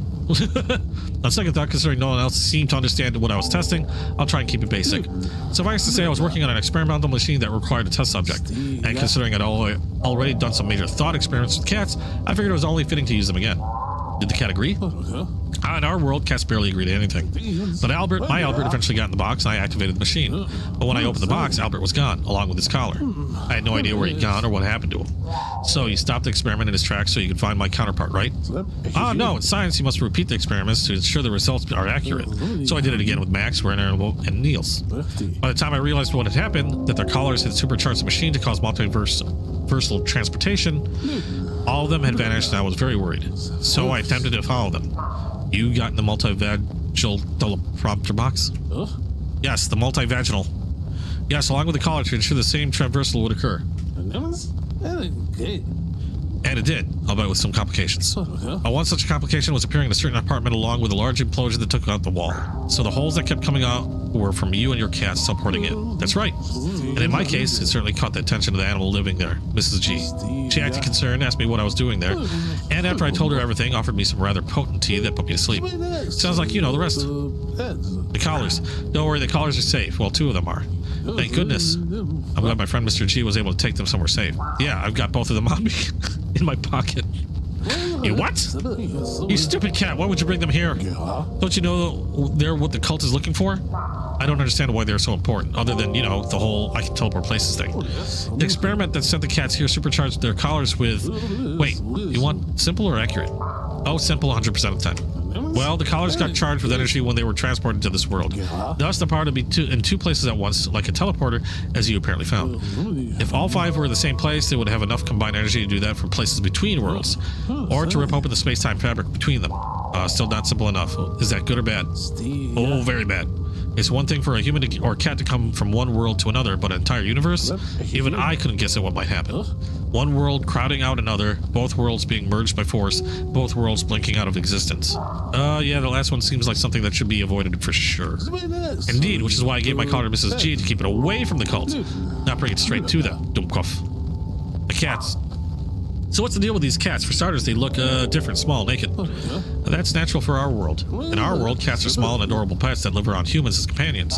What? Possible. Surely, with our intellect manipulation skills, we'd be running the show and forcing other species to do our bidding. That's not entirely wrong there. Good. Great idea of us being pets. We'd never have masters. We'd have staff. At any rate, these 3, well 4, with my Albert, have been a big help in my work, keeping me company in the lab and so on. That was how I got the idea to try my new machine in them and see how it worked. Never thought it would react with their collars and send them here. Okay, ignore the shrieking, hissing, clawing ethics of the whole situation. Wait, you teleported them here ahead of you? Then why did you arrive a month before they started showing up and getting catnapped by the gangs? Time moves differently between universes. What happened first can end up coming last. So is my cats and myself. I sent my Albert through first, then Werner, Max, Niels, then tried it myself. I arrived first, then Niels, Max, and Werner were found in order, which only leaves the first cat, my Albert. I thought I had something about him. I heard something about him coming through, but they haven't brought him back. You know what's happened to him? Oh boy. About Albert. Do you know what happened to him? Death happened. Death, I guess. Albert is dead? My poor little guy. I'd assumed if the others survived, he would have as well. Hey, Kyle. Well, you know what they say about assuming. It's something very rude about donkeys, which isn't nice. Some of my best friends are donkeys. But what happened to him? How did he end up dead? His body was found at a warehouse downtown. No signs of foul play. Or foul play, for that matter. Just a big hole in the roof way above him. No one knew what, or who, or what he was, or what killed him. That was exactly how I got involved in the case to begin with. To get to the bottom of things. Plus, you know, he looked a little like me. The holes in the roof, you say? I wonder if the fall killed him. He might not have had time to land on his feet. Or maybe the whole thing was just too much strain and trauma for the poor boy. He was getting on in years and didn't have the best heart. Yet you used him for your big weird experiment. Well, it was mostly because he curled up inside the machine and refused to budge when I tried to get started. So I went along with it. I gave up arguing with dear Albert years ago. Sounds like he didn't have the best heart or the best brain. No, that was my Albert for you. Fluffy, lovable, charming, and profoundly stupid. Why are you smirking wistfully at me like that? Just musing on the fates that led my Albert to his death, but brought another Albert here to help. Let's just hope you're a little smarter than that Albert from my world. So what is this cult's goal, at any rate? They must think you can help them somehow. What is the goal of any cult? Either fanaticism or fantasy. Specifically fulfilling their own fantasies and desires. And they brought you here to do that? Did they arrange the whole thing with you and the cats teleporting here? No, I don't think they are that smart. My arriving here was an accident. All they did was jump on the chance to capitalize on it once they realized I could help them. But help them do what? What do they want? They will not tell me, other than claiming that reaching the other worlds would help them become everything they were supposed to be. Could they have not just joined the army or something? At any rate, that's why they've been collecting all the collars. Bringing them together should allow them to rip apart the fabric of reality and reach other worlds. But in the meantime, they had me working on a little backup project that might get them there as well. Little did they know it might get me out of here. Okay. Never mind the steep mumbo jumbo. How do I get you out? Cultists keep the key on them at all times. Oh, goody. I get to be the cat burglar. Funny story. As a kid, I thought it was a cat burglar, so I pestered my parents for a bugle. Or bugler. Ah, okay. I have an easier idea. That backup project they've made me work on, it's actually a little miniature teleporter. Like a small version of my original device. In theory, it can teleport a user to the same spot in another world. Hence why the cult ordered me to work on it. Then why not use it to get away from here? Any world's got to be better than this one, even if they do have smaller, dumber kitties. Well, one, it's not finished yet. Two, I've been deliberately sabotaging and modifying it for more local teleportation. Say, teleporting me out of my cell. But three, and most importantly, it needs to be charged first. And more specifically, charged with quantum particles that vibrate between realities. You mean like the charged up particles that are in those collars? Exactly. And since you were stupid enough to bring your collar along, well, turns out that was a smart move. Being smart in stupid ways is sort of my calling card. Okay, so go into the laboratory. It's very close to the cell, just out in the tunnel. Once you're there, look for the mini teleporter and bring it here. What does this mini teleporter look like? You won't be able to miss it. You'd have to be an idiot to mistake anything else for it. Sounds totally promising and not foreshadowing in any way, shape, or form. Hooray! I thought he said hooray. Hurry, the cultists might discover us at any moment. I'll be waiting here. Everything depends on you, my second Albert. Hey, I think you'll find I'm Prime Albert, the one and only original. And I'm about to go prove it. Okay. This straight down. Running. Totally can't miss it. Totally. Not at all. It's gotta be that thing that was on the floor. Or not. The watch. The banana. Banana. There's a box. There's a watch. Could be the watch. Is it the box? Is it the box? I can't imagine it's the banana. Well, let's take the box. A big metal box. Wait, didn't Schrodinger say something about his experiments and research involve cats and boxes or something? Well, this is a box, and boxes make for great teleporters for reasons. Ingenious, really. Yeah, this has got to be it. Nothing else it could be, right? I bet Schrodinger's gonna be impressed. Back to the cell. Tell me it's not the banana. Good news. I was able to find your teleporter. Thank goodness. It's either that or the watch. Here it is. We're clever to disguise it as this box. You like boxes and put cats in them to make them disappear or something. Hey, I don't judge. But I figured this had to be it. 999. That was how I got the cats here in the first place, not how I get them out. Oh God. Okay, it is the watch. I don't know how the ins and outs of the cat body do you. Somewhere, somehow, Albert Einstein is laughing at me. I can feel it. The point is, no, that's not the teleporter I asked you to find. And you know what? You know that if you paid any attention. I don't know. I kind of figured it may or may not have been a teleporter that no one could really know until it was properly observed. Perhaps I was being a little hasty when I said even an idiot could recognize teleporter. Either that, or you are a very profound idiot. 6 of one, half of a dozen of another. Which I never really understood, now that I think of it. Aren't those two entirely different numbers? Profound idiot, got it. Anyway, let's just hope that this was a temporary snag. Would you head back in there and find the actual teleporter this time? God damn it. It better not be the banana. We'll grab the watch. A watch, huh? It looks like an ordinary watch to me. But that must be its genius. He said it was a mini teleporter. How much more mini do you get than being on the back of your wrist? That guy is so smart. Okay, that last one was a bust, but this has definitely got to be the teleporter. I'm sure Schrodinger will agree. Totally the banana. Totally the banana. Good news. I was able to find a teleporter. I trust you actually collected the right one this time. Oh, absolutely. I recognized the teleporter as soon as I saw this watch. You mentioned it was a mini teleporter, so I figured it had to be something that went on your wrist, all convenient like watch. That was some excellent deductive reasoning. Woohoo! Except for the bit where you were totally wrong. God damn it! Just tell me what the frick it was! Don't blame me. You were the one that talked about all the weird stuff like reality and time being weird and bendy and stuff. I figured that totally had to be a hint at watches and clocks. Unless I'm thinking of that one artist who does weird bendy watches and clocks. What was his name? Salvador Dalmatian? Can't believe my life rests in the hands of paws of a cat who can't recognize the mini teleporter. Right? Just tell me what it is! Well, it's right in front of him. Oh, like your cats can recognize it? Huh. Trust me, you don't want to start comparing your intellect to that of my pet cats. I don't think you'd be flattered by the results. Okay, one more time. Get the mini teleporter and get it right this time. Fuck. Okay, maybe it's hidden somewhere. Because the only thing I'm seeing is, I mean, I thought about that, but I guess not. Okay, is it hidden somewhere? Is there a little If it's the fucking banana, it's the fucking banana. Just watch. It's damn frickin' banana. Goddamn banana. Mini teleporter. I don't see any other dots anywhere. This is the only thing left, is the frickin' banana. There's nothing in there. There's nothing in the box. I can't crouch, so I can't find anything over there. There's gears. There's this button. There's fucking banana. Really? Huh. Is this a banana? A banana? Why is there a banana in here? Seems kind of out of place, which clearly means it must be the mini teleporter. I bet there's all sorts of strange tech hidden within its mysterious rubbery yellow skin. Better be the banana. I don't see another thing. All right. I got the last two wrong. But this time it's gotta be the one. I didn't see a little yellow dot anywhere else. Third time's the charm.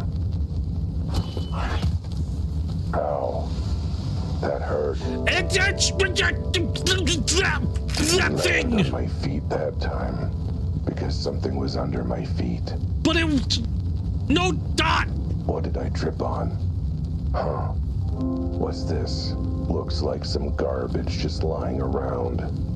I guess Schrodinger isn't practicing good organization in the I'm gonna lab. throttle myself. Someone should call him on that. I'll bring this along so I can wave it in his face and scold him. Totally. Of course, I'm just gonna bring it along anyway. Good news. I found your banana. I can't run another round of idiocy. Please tell me you actually brought the teleporter this time. Oh, I absolutely. By process of elimination, I'm figuring it out. I'm figuring it out. Absolutely, positively, 75% chance that it has to be this banana. I've got to hand it to you. This is an amazing, intelligent move to hide the teleporter in the banana. How did you manage to get past the peel to? What are you talking about? It's a banana, you stupid feline. Well, yes, but that's the giveaway, isn't it? Why would something as odd and out of place like a banana be in a scientific lab? Only one explanation. The calls kept me fed while I worked, and that banana was my lunch. Okay, 2 explanations.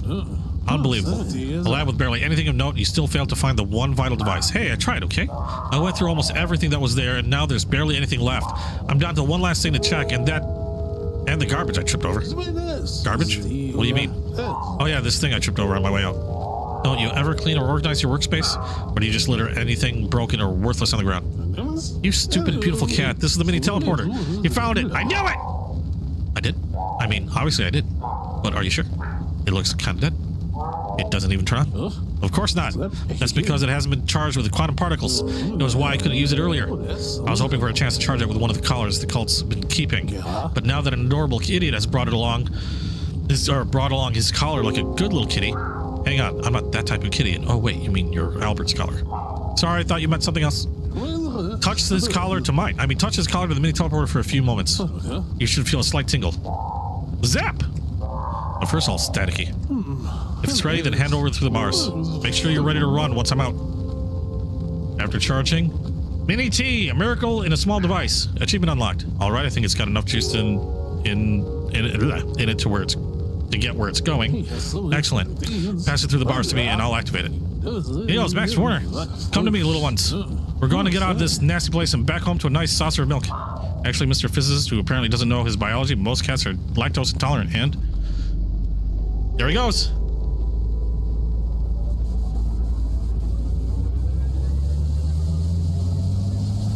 Poof. I believe this is worth an abracadabra. Wait, how did you just teleport out of the cell like that? Well, for now at least, the teleport will take me to the source of its quantum charge. In this case, the collar. I'm sure it's very shocking and confusing to you. Oh, actually, not shocking at all. Confusing, absolutely, but it sounds like it's just a small version of the IQ-0 machine that teleports me places. Can I take a look at I suppose you can if you... Wait, you've been teleporting yourself? With Albert's collar? But how?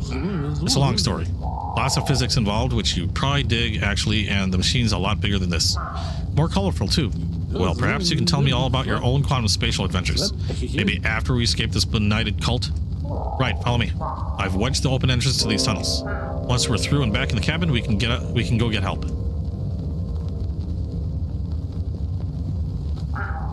All right, let me slip under first. Wait, why? I'm the one who's been captain for weeks. Surely I deserve to get out of here first. Yeah, but consider my counter argument.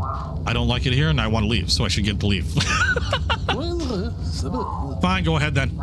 Just be careful. That door is being held open by sheer dumb luck at this point. Well, given your presence, I figure we have plenty of that at this point. Hey, wait a minute. He's totally dead. Slam! Well, now, you're through safely on the other side. Next up is... my cats, Neil, Warner, Max. Come to me, my little babies. Okay, now everyone but me is totally safe. I think it's time for me to be totally safe as well. What are you doing? Bad kitty! Stop scratching that thing. It's not a toy, young man. Leave it alone. Stop batting at it. Is it right? Is it in a rather awkward place, isn't it? Let me just nudge it so it's out of the way. Seriously? Well, shit pickles. No, wait. Not exactly my brightest moment. Everyone okay? Are you all right? More importantly, are the cats all right? There's that sense of feline priority. Yes, we're all safe, though Verna is looking for someone to smack his paw for looking like someone smacked his paw for misbehaving. I'll smack more than that if I get out of here. Whatever. There's a way to open the door on your side. Just flip the switches on the lamp thingies on the walls at once. Explained like a true professional. Hey, you're supposed to be the award-winning brainiac. Fine, simple terms. Flip 4 levers quickly, jam open door quickly. Got it? Well, yes, except for the quickly bit. I'm not a cat like you. I'm getting on in years. No way I can move that quickly. Oh, are you saying I'm stuck in here? I can go get help? Who should I look for? Betty! Find Officer Betty. She's a dear friend of mine, and a cop. And an actual vaguely decent one. She'll be able to help you and send backup for me. I understand. I take it if I don't see her, any other police officer I find should be able to help me? Should is doing a lot of heavy lifting in that sentence. Let's just say... Very well. What about you? What can I do to help you get out of there once I find help? The map on the wall showed that there was a bunch of cemeteries and graveyards out there. I think the tunnels might link up at them. Tell Betty to bring help and meet me at the Cat Cemetery. Be waiting at Kitty for the dead cemetery. I'll get there as soon as I can. Okay, this is gonna get interesting because I can't see shit right now. God damn it, will you just stand up? Stupid phone. So I can see what I'm doing. Controller, out of my way. That works. Okay. Controller over there. I just had to memorize the route through the tunnels to reach that exit. Memorized! Left, right, right. Not just the tunnels. Out. You'll have to go straight through the cultist meeting hall to get there. While the cults are still meeting. Yeah, I know. That's why I told you to bring help. Be there waiting. I'm going to be coming in hot with a lot of cultists on my very fine tail. Very well. I'll find your friend and make sure they bring plenty of backup. Right. Now, before you go, I have a foolproof plan that you'll need to tell them exactly so that we... Wait, hello? Are you still there? Well, crap. Shit. He left in a hurry. Sure hope it was because he was worried about me and wanted a rescue party put together quickly. Totally. Anyway, I guess I won't be getting out this way anytime soon. Which means there's only one way to go. Okay. Quest completed. This way. Run! Sniffles. There's the map. Going straight. We're gonna hook a left. Right here. And then we're gonna go through the kitty thingy. Hold on a second. Yeah, close enough. And this way. Down there.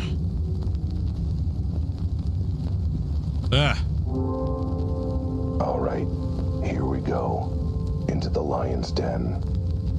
Okay. If there are any lions in the cult. Find the hidden place. So many cultists. Police chief's part of it. I knew it. Okay.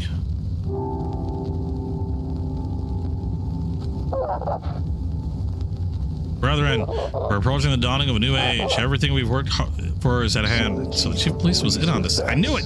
That's the least surprising thing I've learned all day, actually. Hooray! At least we're going to have everything we've ever wanted. It's about time. I thought that fool Schrodinger was never going to finish that device of his. Guess we don't need it now. Now that we have all the collars in our possession, once we touch them all together, it'll open a rapture for us. Just like Schrodinger was worried about. Hang on. But Not to be the cultist guy, but what do you mean, all the collars? There are 5, and looks like we still only got 3. oh, good. Someone else noticed it too. I was worried I'd screwed up the math. An understandable error on your part, Brother Joe. Yes, we have these 3, as helpfully provided by my gang's contacts with the criminal underworld. I can barely hear him. He's too small. Maybe if I lean in a little closer. As for the last 2, we have them now as well, seeing as they're about to be hand-delivered. God damn it! Really?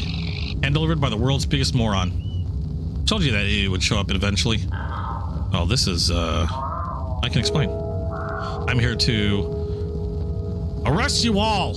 I'm here to arrest you all. I've got you surrounded. My backup's on the way as I speak. That's adorable that you think you've got the authority to do that. I totally do. Citizen's arrest, right? Totally a thing. And please tell me that I can thump him if he doesn't shut up. Hell, I'd support you thumping him even if he does. Shutting up now. Not shutting up. What do I have to do to not get thumped? I think thumping will happen pretty definitely. But it might be more satisfying to watch after we've achieved our goal. For now, however, handcuff him and take his collars. Then shove him in the cell with Schrodinger until we're finished with the ritual. Wait. You knew I had the remaining collars the whole time? Of course, you nincompoop. I was there in the room when you stole one of them from my vault, remember? Oh yeah, but then why didn't you try and steal it back from me like you did with Elma? Because you were what we, in the organized crime biz, like to call a total moron. Why waste time and energy on you when you were eventually going to end up bumping into our claws anyway? Or bumbling into our claws anyway? Yeah, that would have bothered Kate. We wouldn't have bothered casing Elma's place if I'd known she was going to hand hers over to you too. That was a risk. If I'm such a moron, how'd you know I wouldn't lose the collars or break them somehow? That I put a damper on your nefarious plans. Perhaps, but I pegged you pretty early on as having some sort of bone-deep stupidity that only screws yourself over, not anyone else. I beg to differ. You didn't see the state of the this dumb cat left my bar in. Don't worry. Once we've accomplished our goal, you won't have to worry about this cat or your bar ever again. Which reminds me, what exactly is your plan anyway? I know it involves collars and multiverses and a bunch of stuff Schrodinger explained and I completely ignored, but I still don't know what you're actually trying to gain out of all this. How's messing with reality going to help you? Like we're dumb enough to tell you. Actually, our cult charter specifically states that we must share our grand vision when asked in order to recruit new members. So, I think we're actually legally obligated to tell him. What? That's ridiculous. Who wrote our charter? Some idiot with no understanding of the law? Didn't you write our charter? Oh, right. Well, I did want more chances to practice my dramatic monologues. And maybe a chance to explain how ripping open the fabric of reality is supposed to make you rich? Yeah, I was always a bit unclear about that bit too. But I figured it works out somehow. You've got a limited vision, Wilde. Even for a cat. It was never about wealth and money for us. Wait, it wasn't? I always thought we were going to get rich off this. Maybe I should have actually read the charter. Since our founding, we've always known that the true power is beyond society's bounds. Its ridiculous trappings. It's in nature. We gotta get back to our roots. Be our natural selves in our natural forms, living as nature intended. I don't get it. Of course you don't. You're a stupid short cat in a dumb suit. That's not what you're supposed to be, any more than I'm supposed to be working a day job and wearing a tie to keep my wife happy. I'm supposed to be 6,000 pounds of muscle, horns, and fury, while you're supposed to be a tiny four-legged furball like the ones that came with Schrodinger. And now, thanks to Schrodinger, we can all be what we're supposed to be. Wait, what? You want us to be like that animals in Schrodinger's world? But why? Hey, society stinks. Mostly because it's filled with idiots like you. Not superior animals like us. We deserve the better. But we didn't know what that was or how to get it. Until dear Schrodinger appeared in my living room talking about coming from other realities. I knew this could be the opportunity we'd been waiting for, so I captured him and told the others. I'll admit I got a bit hazy on things after that. Not sure how turning into natural selves is going to make us all rich, but I'm sure it's part of the plan somehow. Right. But the point is, we realized that the animals in Schrodinger's world are what our natural forms really are before we started walking, talking, paying taxes. And thus we knew what we had to do. Tear open our universe and either rewrite it, or leave it entirely for one where we can return to our natural forms and live the way nature intended. And that's your evil plan? That's your nefarious scheme to end all schemes? Genius, isn't it? Isn't it? What do you think? Wait, I'm sorry. Were you expecting me to have any other answers in mind? What? What's so stupid about it? Well, off the top of my head...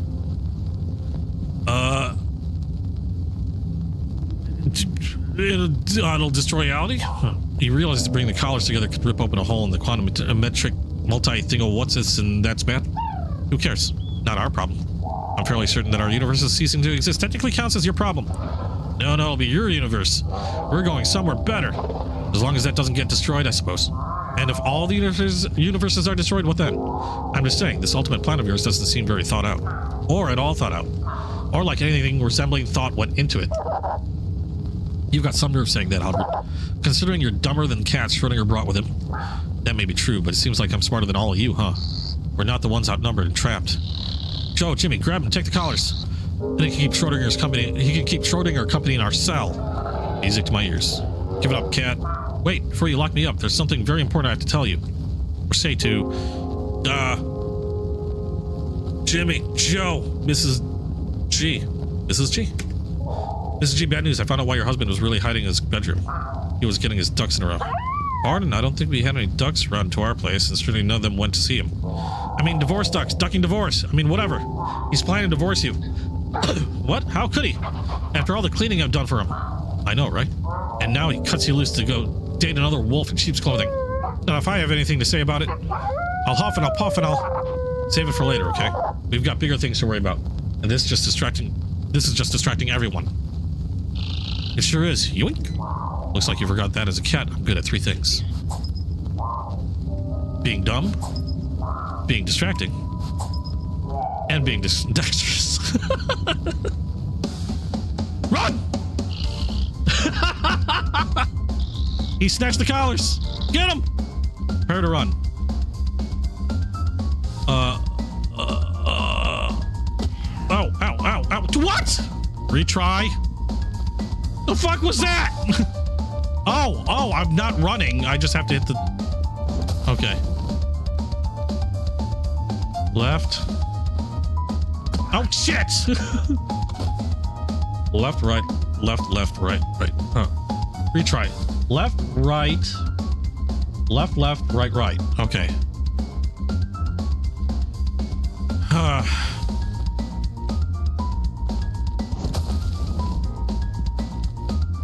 Left. Right. Left. Left. Right. Right. Woo! I made it to the cat thingy. Where is everybody? Yes, I made it. The cat cemetery. Just where I thought. Now, let's hope I don't end up in one of these graves ahead of schedule.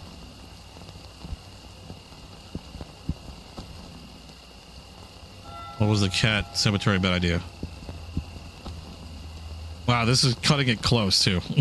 I gotta be up at 5 in the morning.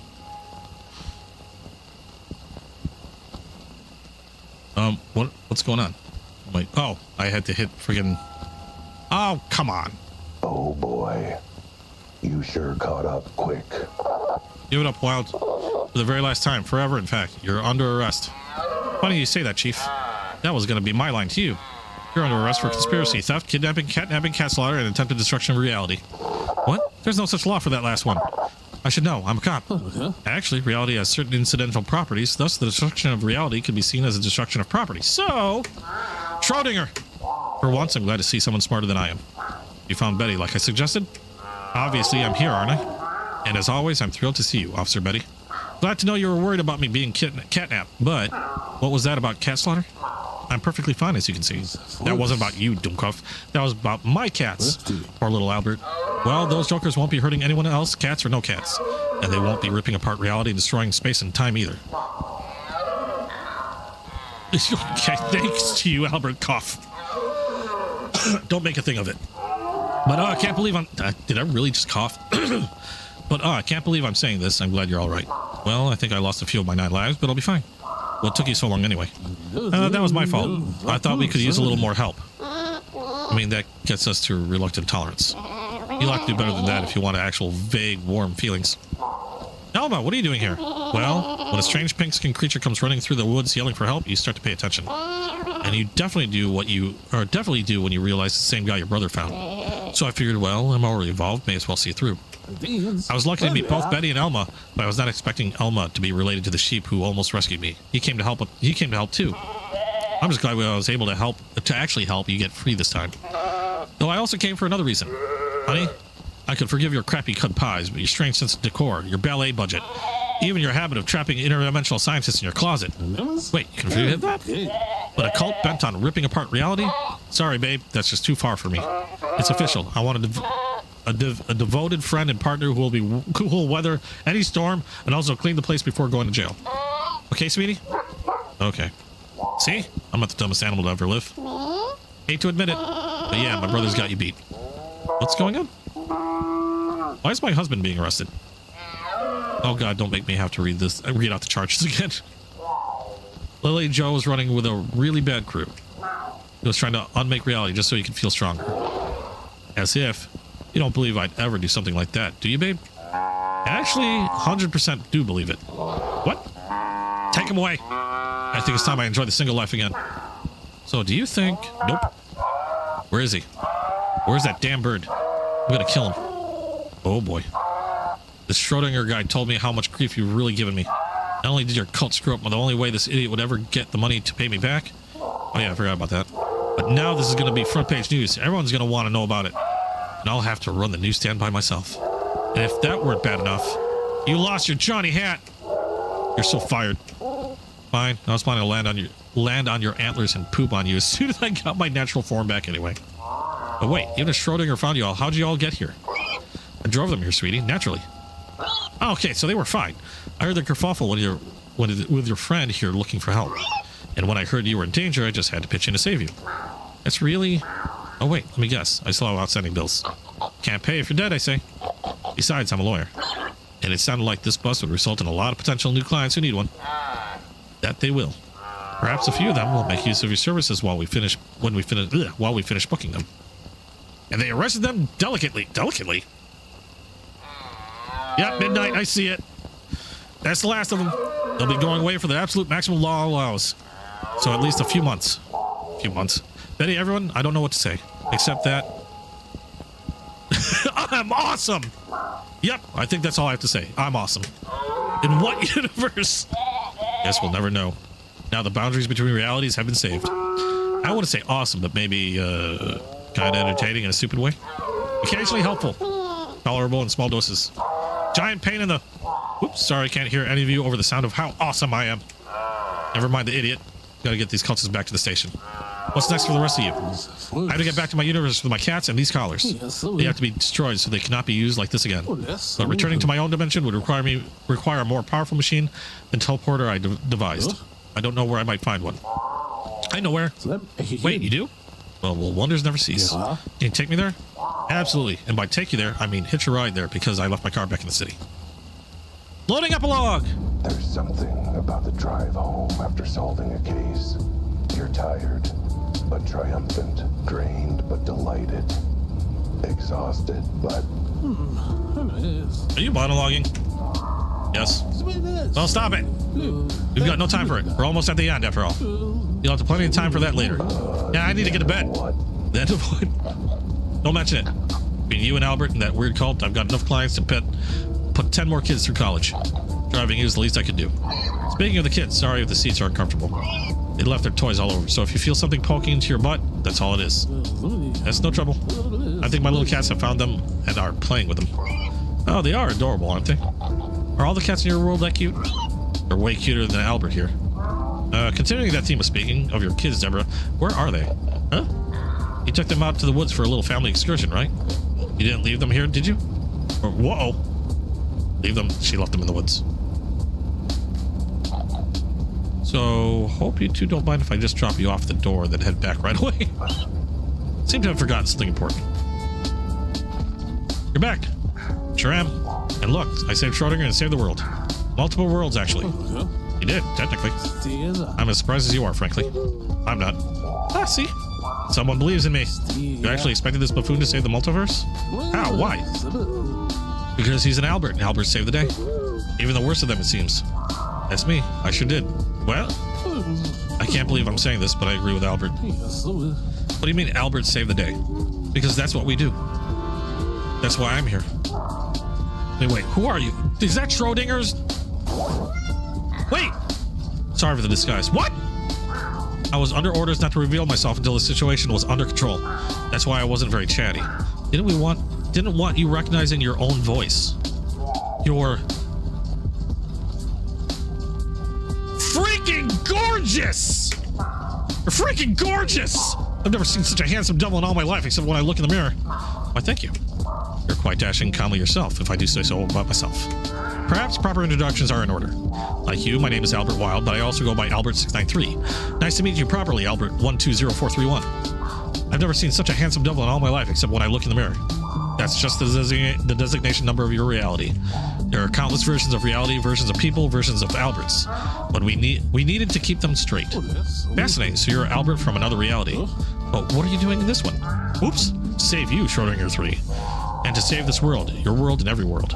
That's what Kifa? Really? Kifa does. That's what does? I thought I heard a rude word. No, Kifa is short for Quantum Investigation Federation of Alberts. An organization of Alberts from across realities dedicated to protecting those realities.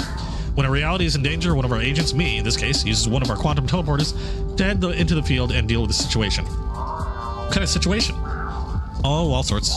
We track and investigate quantum incursions across the multiverse, from minor incidents to existence-ending catastrophes. Things like Cultist Plan. Now I see. Well, I don't see. How'd you know about this? Does this happen often? Yeah, just to say, does this happen often? You've got an entire organization dedicated to stopping multidimensional threats and stuff, right? How many of those are there? Oh, countless. Why, just a few weeks ago, we had no less than 3 reality warpers and 2 potential interdimensional annihilation events. Whoa. We'll probably slept easier not knowing that sort of constant risk of reality ending. It's the nature of the beast, sadly. If there are infinite possibilities in universes, so there are infinite opportunities for things to go wrong. It's not all catastrophe either. Sometimes it's just petty crime, like interdimensional purse snatching. Whoa, how does that even work? And sometimes innocent people and animals just end up stumbling into the wrong reality, and all we have to do is escort them home. That's always my favorite part of the job. Looking forward to helping Schrodinger home after all the other hard work. How'd you know about this? Okay, I like the whole brave and stoic Albert saves reality shtick, but how'd you even know there was any danger in the first place? Our organization has technology to monitor the fabric of quantum space-time for any and all material movement between realities. I have no idea what any of that means. And as you might imagine, 1 size, 5 cats, and 5 collars fully charged with quantum energy was quite a big movement. I believe I'm to blame for that, not this Albert, if you can believe. Once we realized what happened, we put a watch on this reality so we could return you and your cast to at the earliest opportunity. But then we realized what the cultists planned. So I was sent as part of Protocol Clark to act as an undercover agent. Wild Albert. So this entire organization of heroic, dashing, brilliant investigators, it's all just versions of me. Why? Frankly, I was wondering the same thing. Well, the story of how we were founded is a tale for another time. But as far as why we recruit Alberts to the cause, well, such an important cause requires the best of the best, doesn't it? The creme de la creme. The pinnacle of perfection. I like where this is going. I have no idea where it's going, but I like it. Our studies have shown Alberts in the multiverse to be, on average, incredibly intelligent, quick-witted, fit, charismatic, and tenacious investigators. On average, there's the odd universe with an exception. Well, lucky for you, you didn't end up in that one. Good thing I happen to be all those things, otherwise I would have been screwed. Speaking of, what about Schrodinger's Albert? You say you saved our reality and saved Schrodinger, but you're forgetting who you didn't save. Poor little cat called Albert. Pains me to acknowledge the dumb cat being called Albert has a point. Albert 3. I'm sorry we weren't able to save him. His death was a tragic accident, but not something any of us could have prevented. The implosions that occur when traveling from one world to the other can be dangerous. Our organization's teleporters protect against it, but poor Albert only had a collar and a little colic. My poor boy. Hey, you still have me. That's quite the downgrade. Anyway, I'm sorry for your loss. He seemed like a very good kitty. And frankly, I would have probably executed Protocol Clark for him if he'd survived. You didn't do anything. I see you came to this universe to help and do stuff and to be brilliant, Agent Albert, but you didn't really do anything. You mean besides show you how to use the collar and the IQ-0 machine? Well, sure, but you didn't exactly dive into the middle of the things, did you? You just sat on your fake feathered butt while I did all the hard work. You raise a good question. If you're trying to save the world in the multiverse, why would you leave it in his paws, of all places? Well, normally I'd be in the thick of things, but Protocol Clark involves laying low, observing, and keeping interaction to a minimum while evaluating a potential recruit. Keeping interaction at a minimum? You barely said 2 words to me after you helped me with the IQ Zero machine. Couldn't you have... sorry, wait, did you just say potential recruit? What? Protocol Clark stands for Quantum Local Albert Recruitment Crisis. It's an important opportunity for us to see how the local Albert handles a quantum crisis. My job was to provide initial quantum support and technology, and then serve both as backup and as observation and evaluation on Albert's performance, which I imagine was miserable and embarrassing enough to discount him from your recruitment device or drive. You have got to be kidding me. Why would you ever recruit this idiot back to your ranks? Isn't it obvious? I'm the best!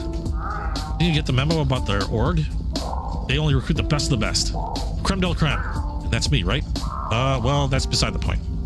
See? You can't even say he's recruit material with a straight face. Look, yes, the Alberts we've recruited so far are intelligent, skillful, and resourceful in a crisis, but sometimes in this job, that's not enough. Sometimes the only thing that can crack a case or save reality is dumb luck. And that's something we're really lacking, because you can't get that kind of luck by being smart. In fact, being smart cancels it out. No, the only way to get dumb luck, that kind of profoundly dumb luck we need, is to be dumb in the first place. Let me get this straight. You're hiring this idiot because he's an idiot, so that you can call on his dumb luck to save the multiverse. That's about the size of it, yes. Woohoo! Yeah, and your strange and non-animal face. It was 2 paws, the best dumb luck ever. You do, as your performance in this case is clearly shown. Though I should point out, you actually have 4 paws. Okay, I think I'm ready to go home now. I don't want to spend another minute in a reality where this fluffy fool is the best hope for survival. Actually, if he joins us, that will be every reality. I've changed my mind. I'm ready to leave reality altogether, thanks. Oh dear. Here at Stronger 3, I'll escort you back to your reality. The IQ Zero machine is already set up and charged. I've calibrated it to use the charge and the 5 collars to get you and your cats home. After that, it will self-destruct to prevent any other incursions. Wait, so I won't be able to use it to teleport anymore? You couldn't without the collars anyway. But no, everything will return to normal once I leave with Schrodinger. So you'll need to decide before we go. Are you with us, Albert? 120431? Can we count on you? Well, no, your dumb luck, rather, to help us protect the multiverse? 2 weeks later. Just another day in the city. My city. And this city never changes. That's just reality. Well, one reality, at least. This city is rotten to the core. It stinks like a warthog that's been wallowing in some suspicious brown mud left by an elephant. Someone's gotta clean up this city. I guess it's gotta be me. Who else could I trust to keep this city's butt clean and well licked? Damn it. Sorry, I tripped over a box. Not sure how that got there. I think you put it there. Oh, it's her. Oh yeah, geez, I've only been here less than a day and I'm already getting as stupid as you are. That's the last of your stuff from your desk, huh? Take it you've submitted your resignation? Does 2 middle hooves count as resignation? More than they deserve, I think. Anyway, welcome to the new gig, partner. I'm already regretting my choices in life. If I'm your partner, why isn't my name on the door too? Well, see, when I said partner, I was thinking more sidekick, you know, kind of background support to my magnificence. Bite me. Anyway, where's my office? I should put my stuff away. It's through the secret panel on the back where I stashed my litter box. Ugh. Better be worth it, cat. Promise me some cases that would make a world of difference. Don't worry, there will be. This city never changes. Except when it does. Shocking twist of logic, I know. I always worked as a lone cat, but lately, I've begun to realize the benefits of working as part of a team. Everything else might have gone back to normal after Schrodinger and the other Albert left, but that's one souvenir I'm gonna hang on to. Well, that and the other souvenir, the name's Albert Wilde. Private Eye. I solve the cases no one else wants, in this reality or the next. I'm not just cleaning up this city, I'm cleaning up every city. Wait, that reminds me. I need a new mop and bucket. I'll have to go shopping later. Betty won't mind if I store it in her office. Anyway, I'm a new breed of kitty, catching the interdimensional rats of crime. I'm not just a PI. I'm Albert Wilde, Quantum PI. Oh, are you monologuing again?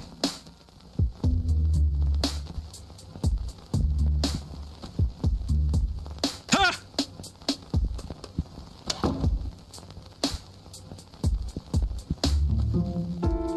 Albert Wilde, Quantum Private Investigator. Nice. The end. Yay, finally. Not that I'm disappointed. I actually really like that. I'm sorry I feel like I've been in a rush, but I gotta go get some sleep. I'm gonna let these roll, and in the meantime, I'm gonna say thank you so much for joining me. Hope you guys had fun watching. I really liked the game. That was pretty cool. I love the humor. That cat is totally me. Seriously. Stupidity and, well, brilliance and all. Dashingly handsome. And just pure awesomeness. But thank you so much for joining me. If you like what you saw, please drop a like down below. And if you haven't yet, hit subscribe, hit the notification bell. Also, don't forget to check out my Discord and my Patreon, links in the description below. And thank you again, Crimson, for the game. I really appreciate it. It was really fun. If you guys have any suggestions or any any suggestions on games you'd like to see me play, please drop a comment below. Or if you're on the Discord, or if you haven't, be sure to check out the link. Go on Discord. You can suggest them there. I would be happy to take a look. I can't play everything. Can't promise I can play everything, but I'll surely try. Other than that, that's pretty much it. So I'm going to let this scroll through while I get ready for bed. And in the meantime, thanks again. You guys in chat, awesome as always. Oh, yeah, tomorrow. What am I doing tomorrow? Or actually tonight. I don't know. What am I doing tonight? I'll be playing something. 9 p.m. Central Standard Time. Be there and stuff. But have a good night. Bye-bye.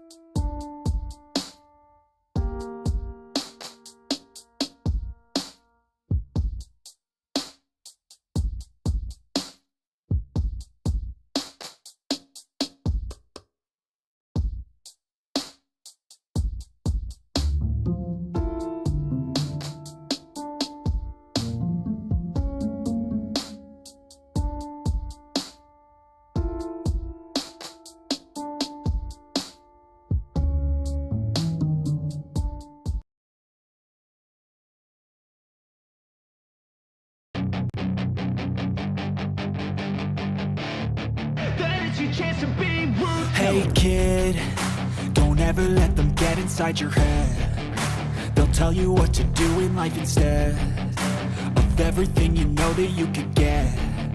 Don't let them guide your life towards regret. I'll fight for what I love with every breath. My past is filled with things I won't forget. I use them all to push me to my best. So treat the worst of times just like a test.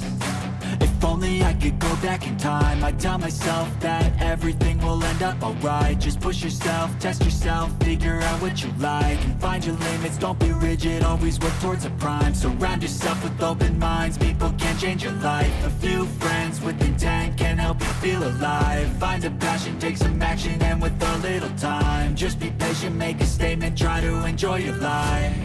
They'll try to kick you while you're down.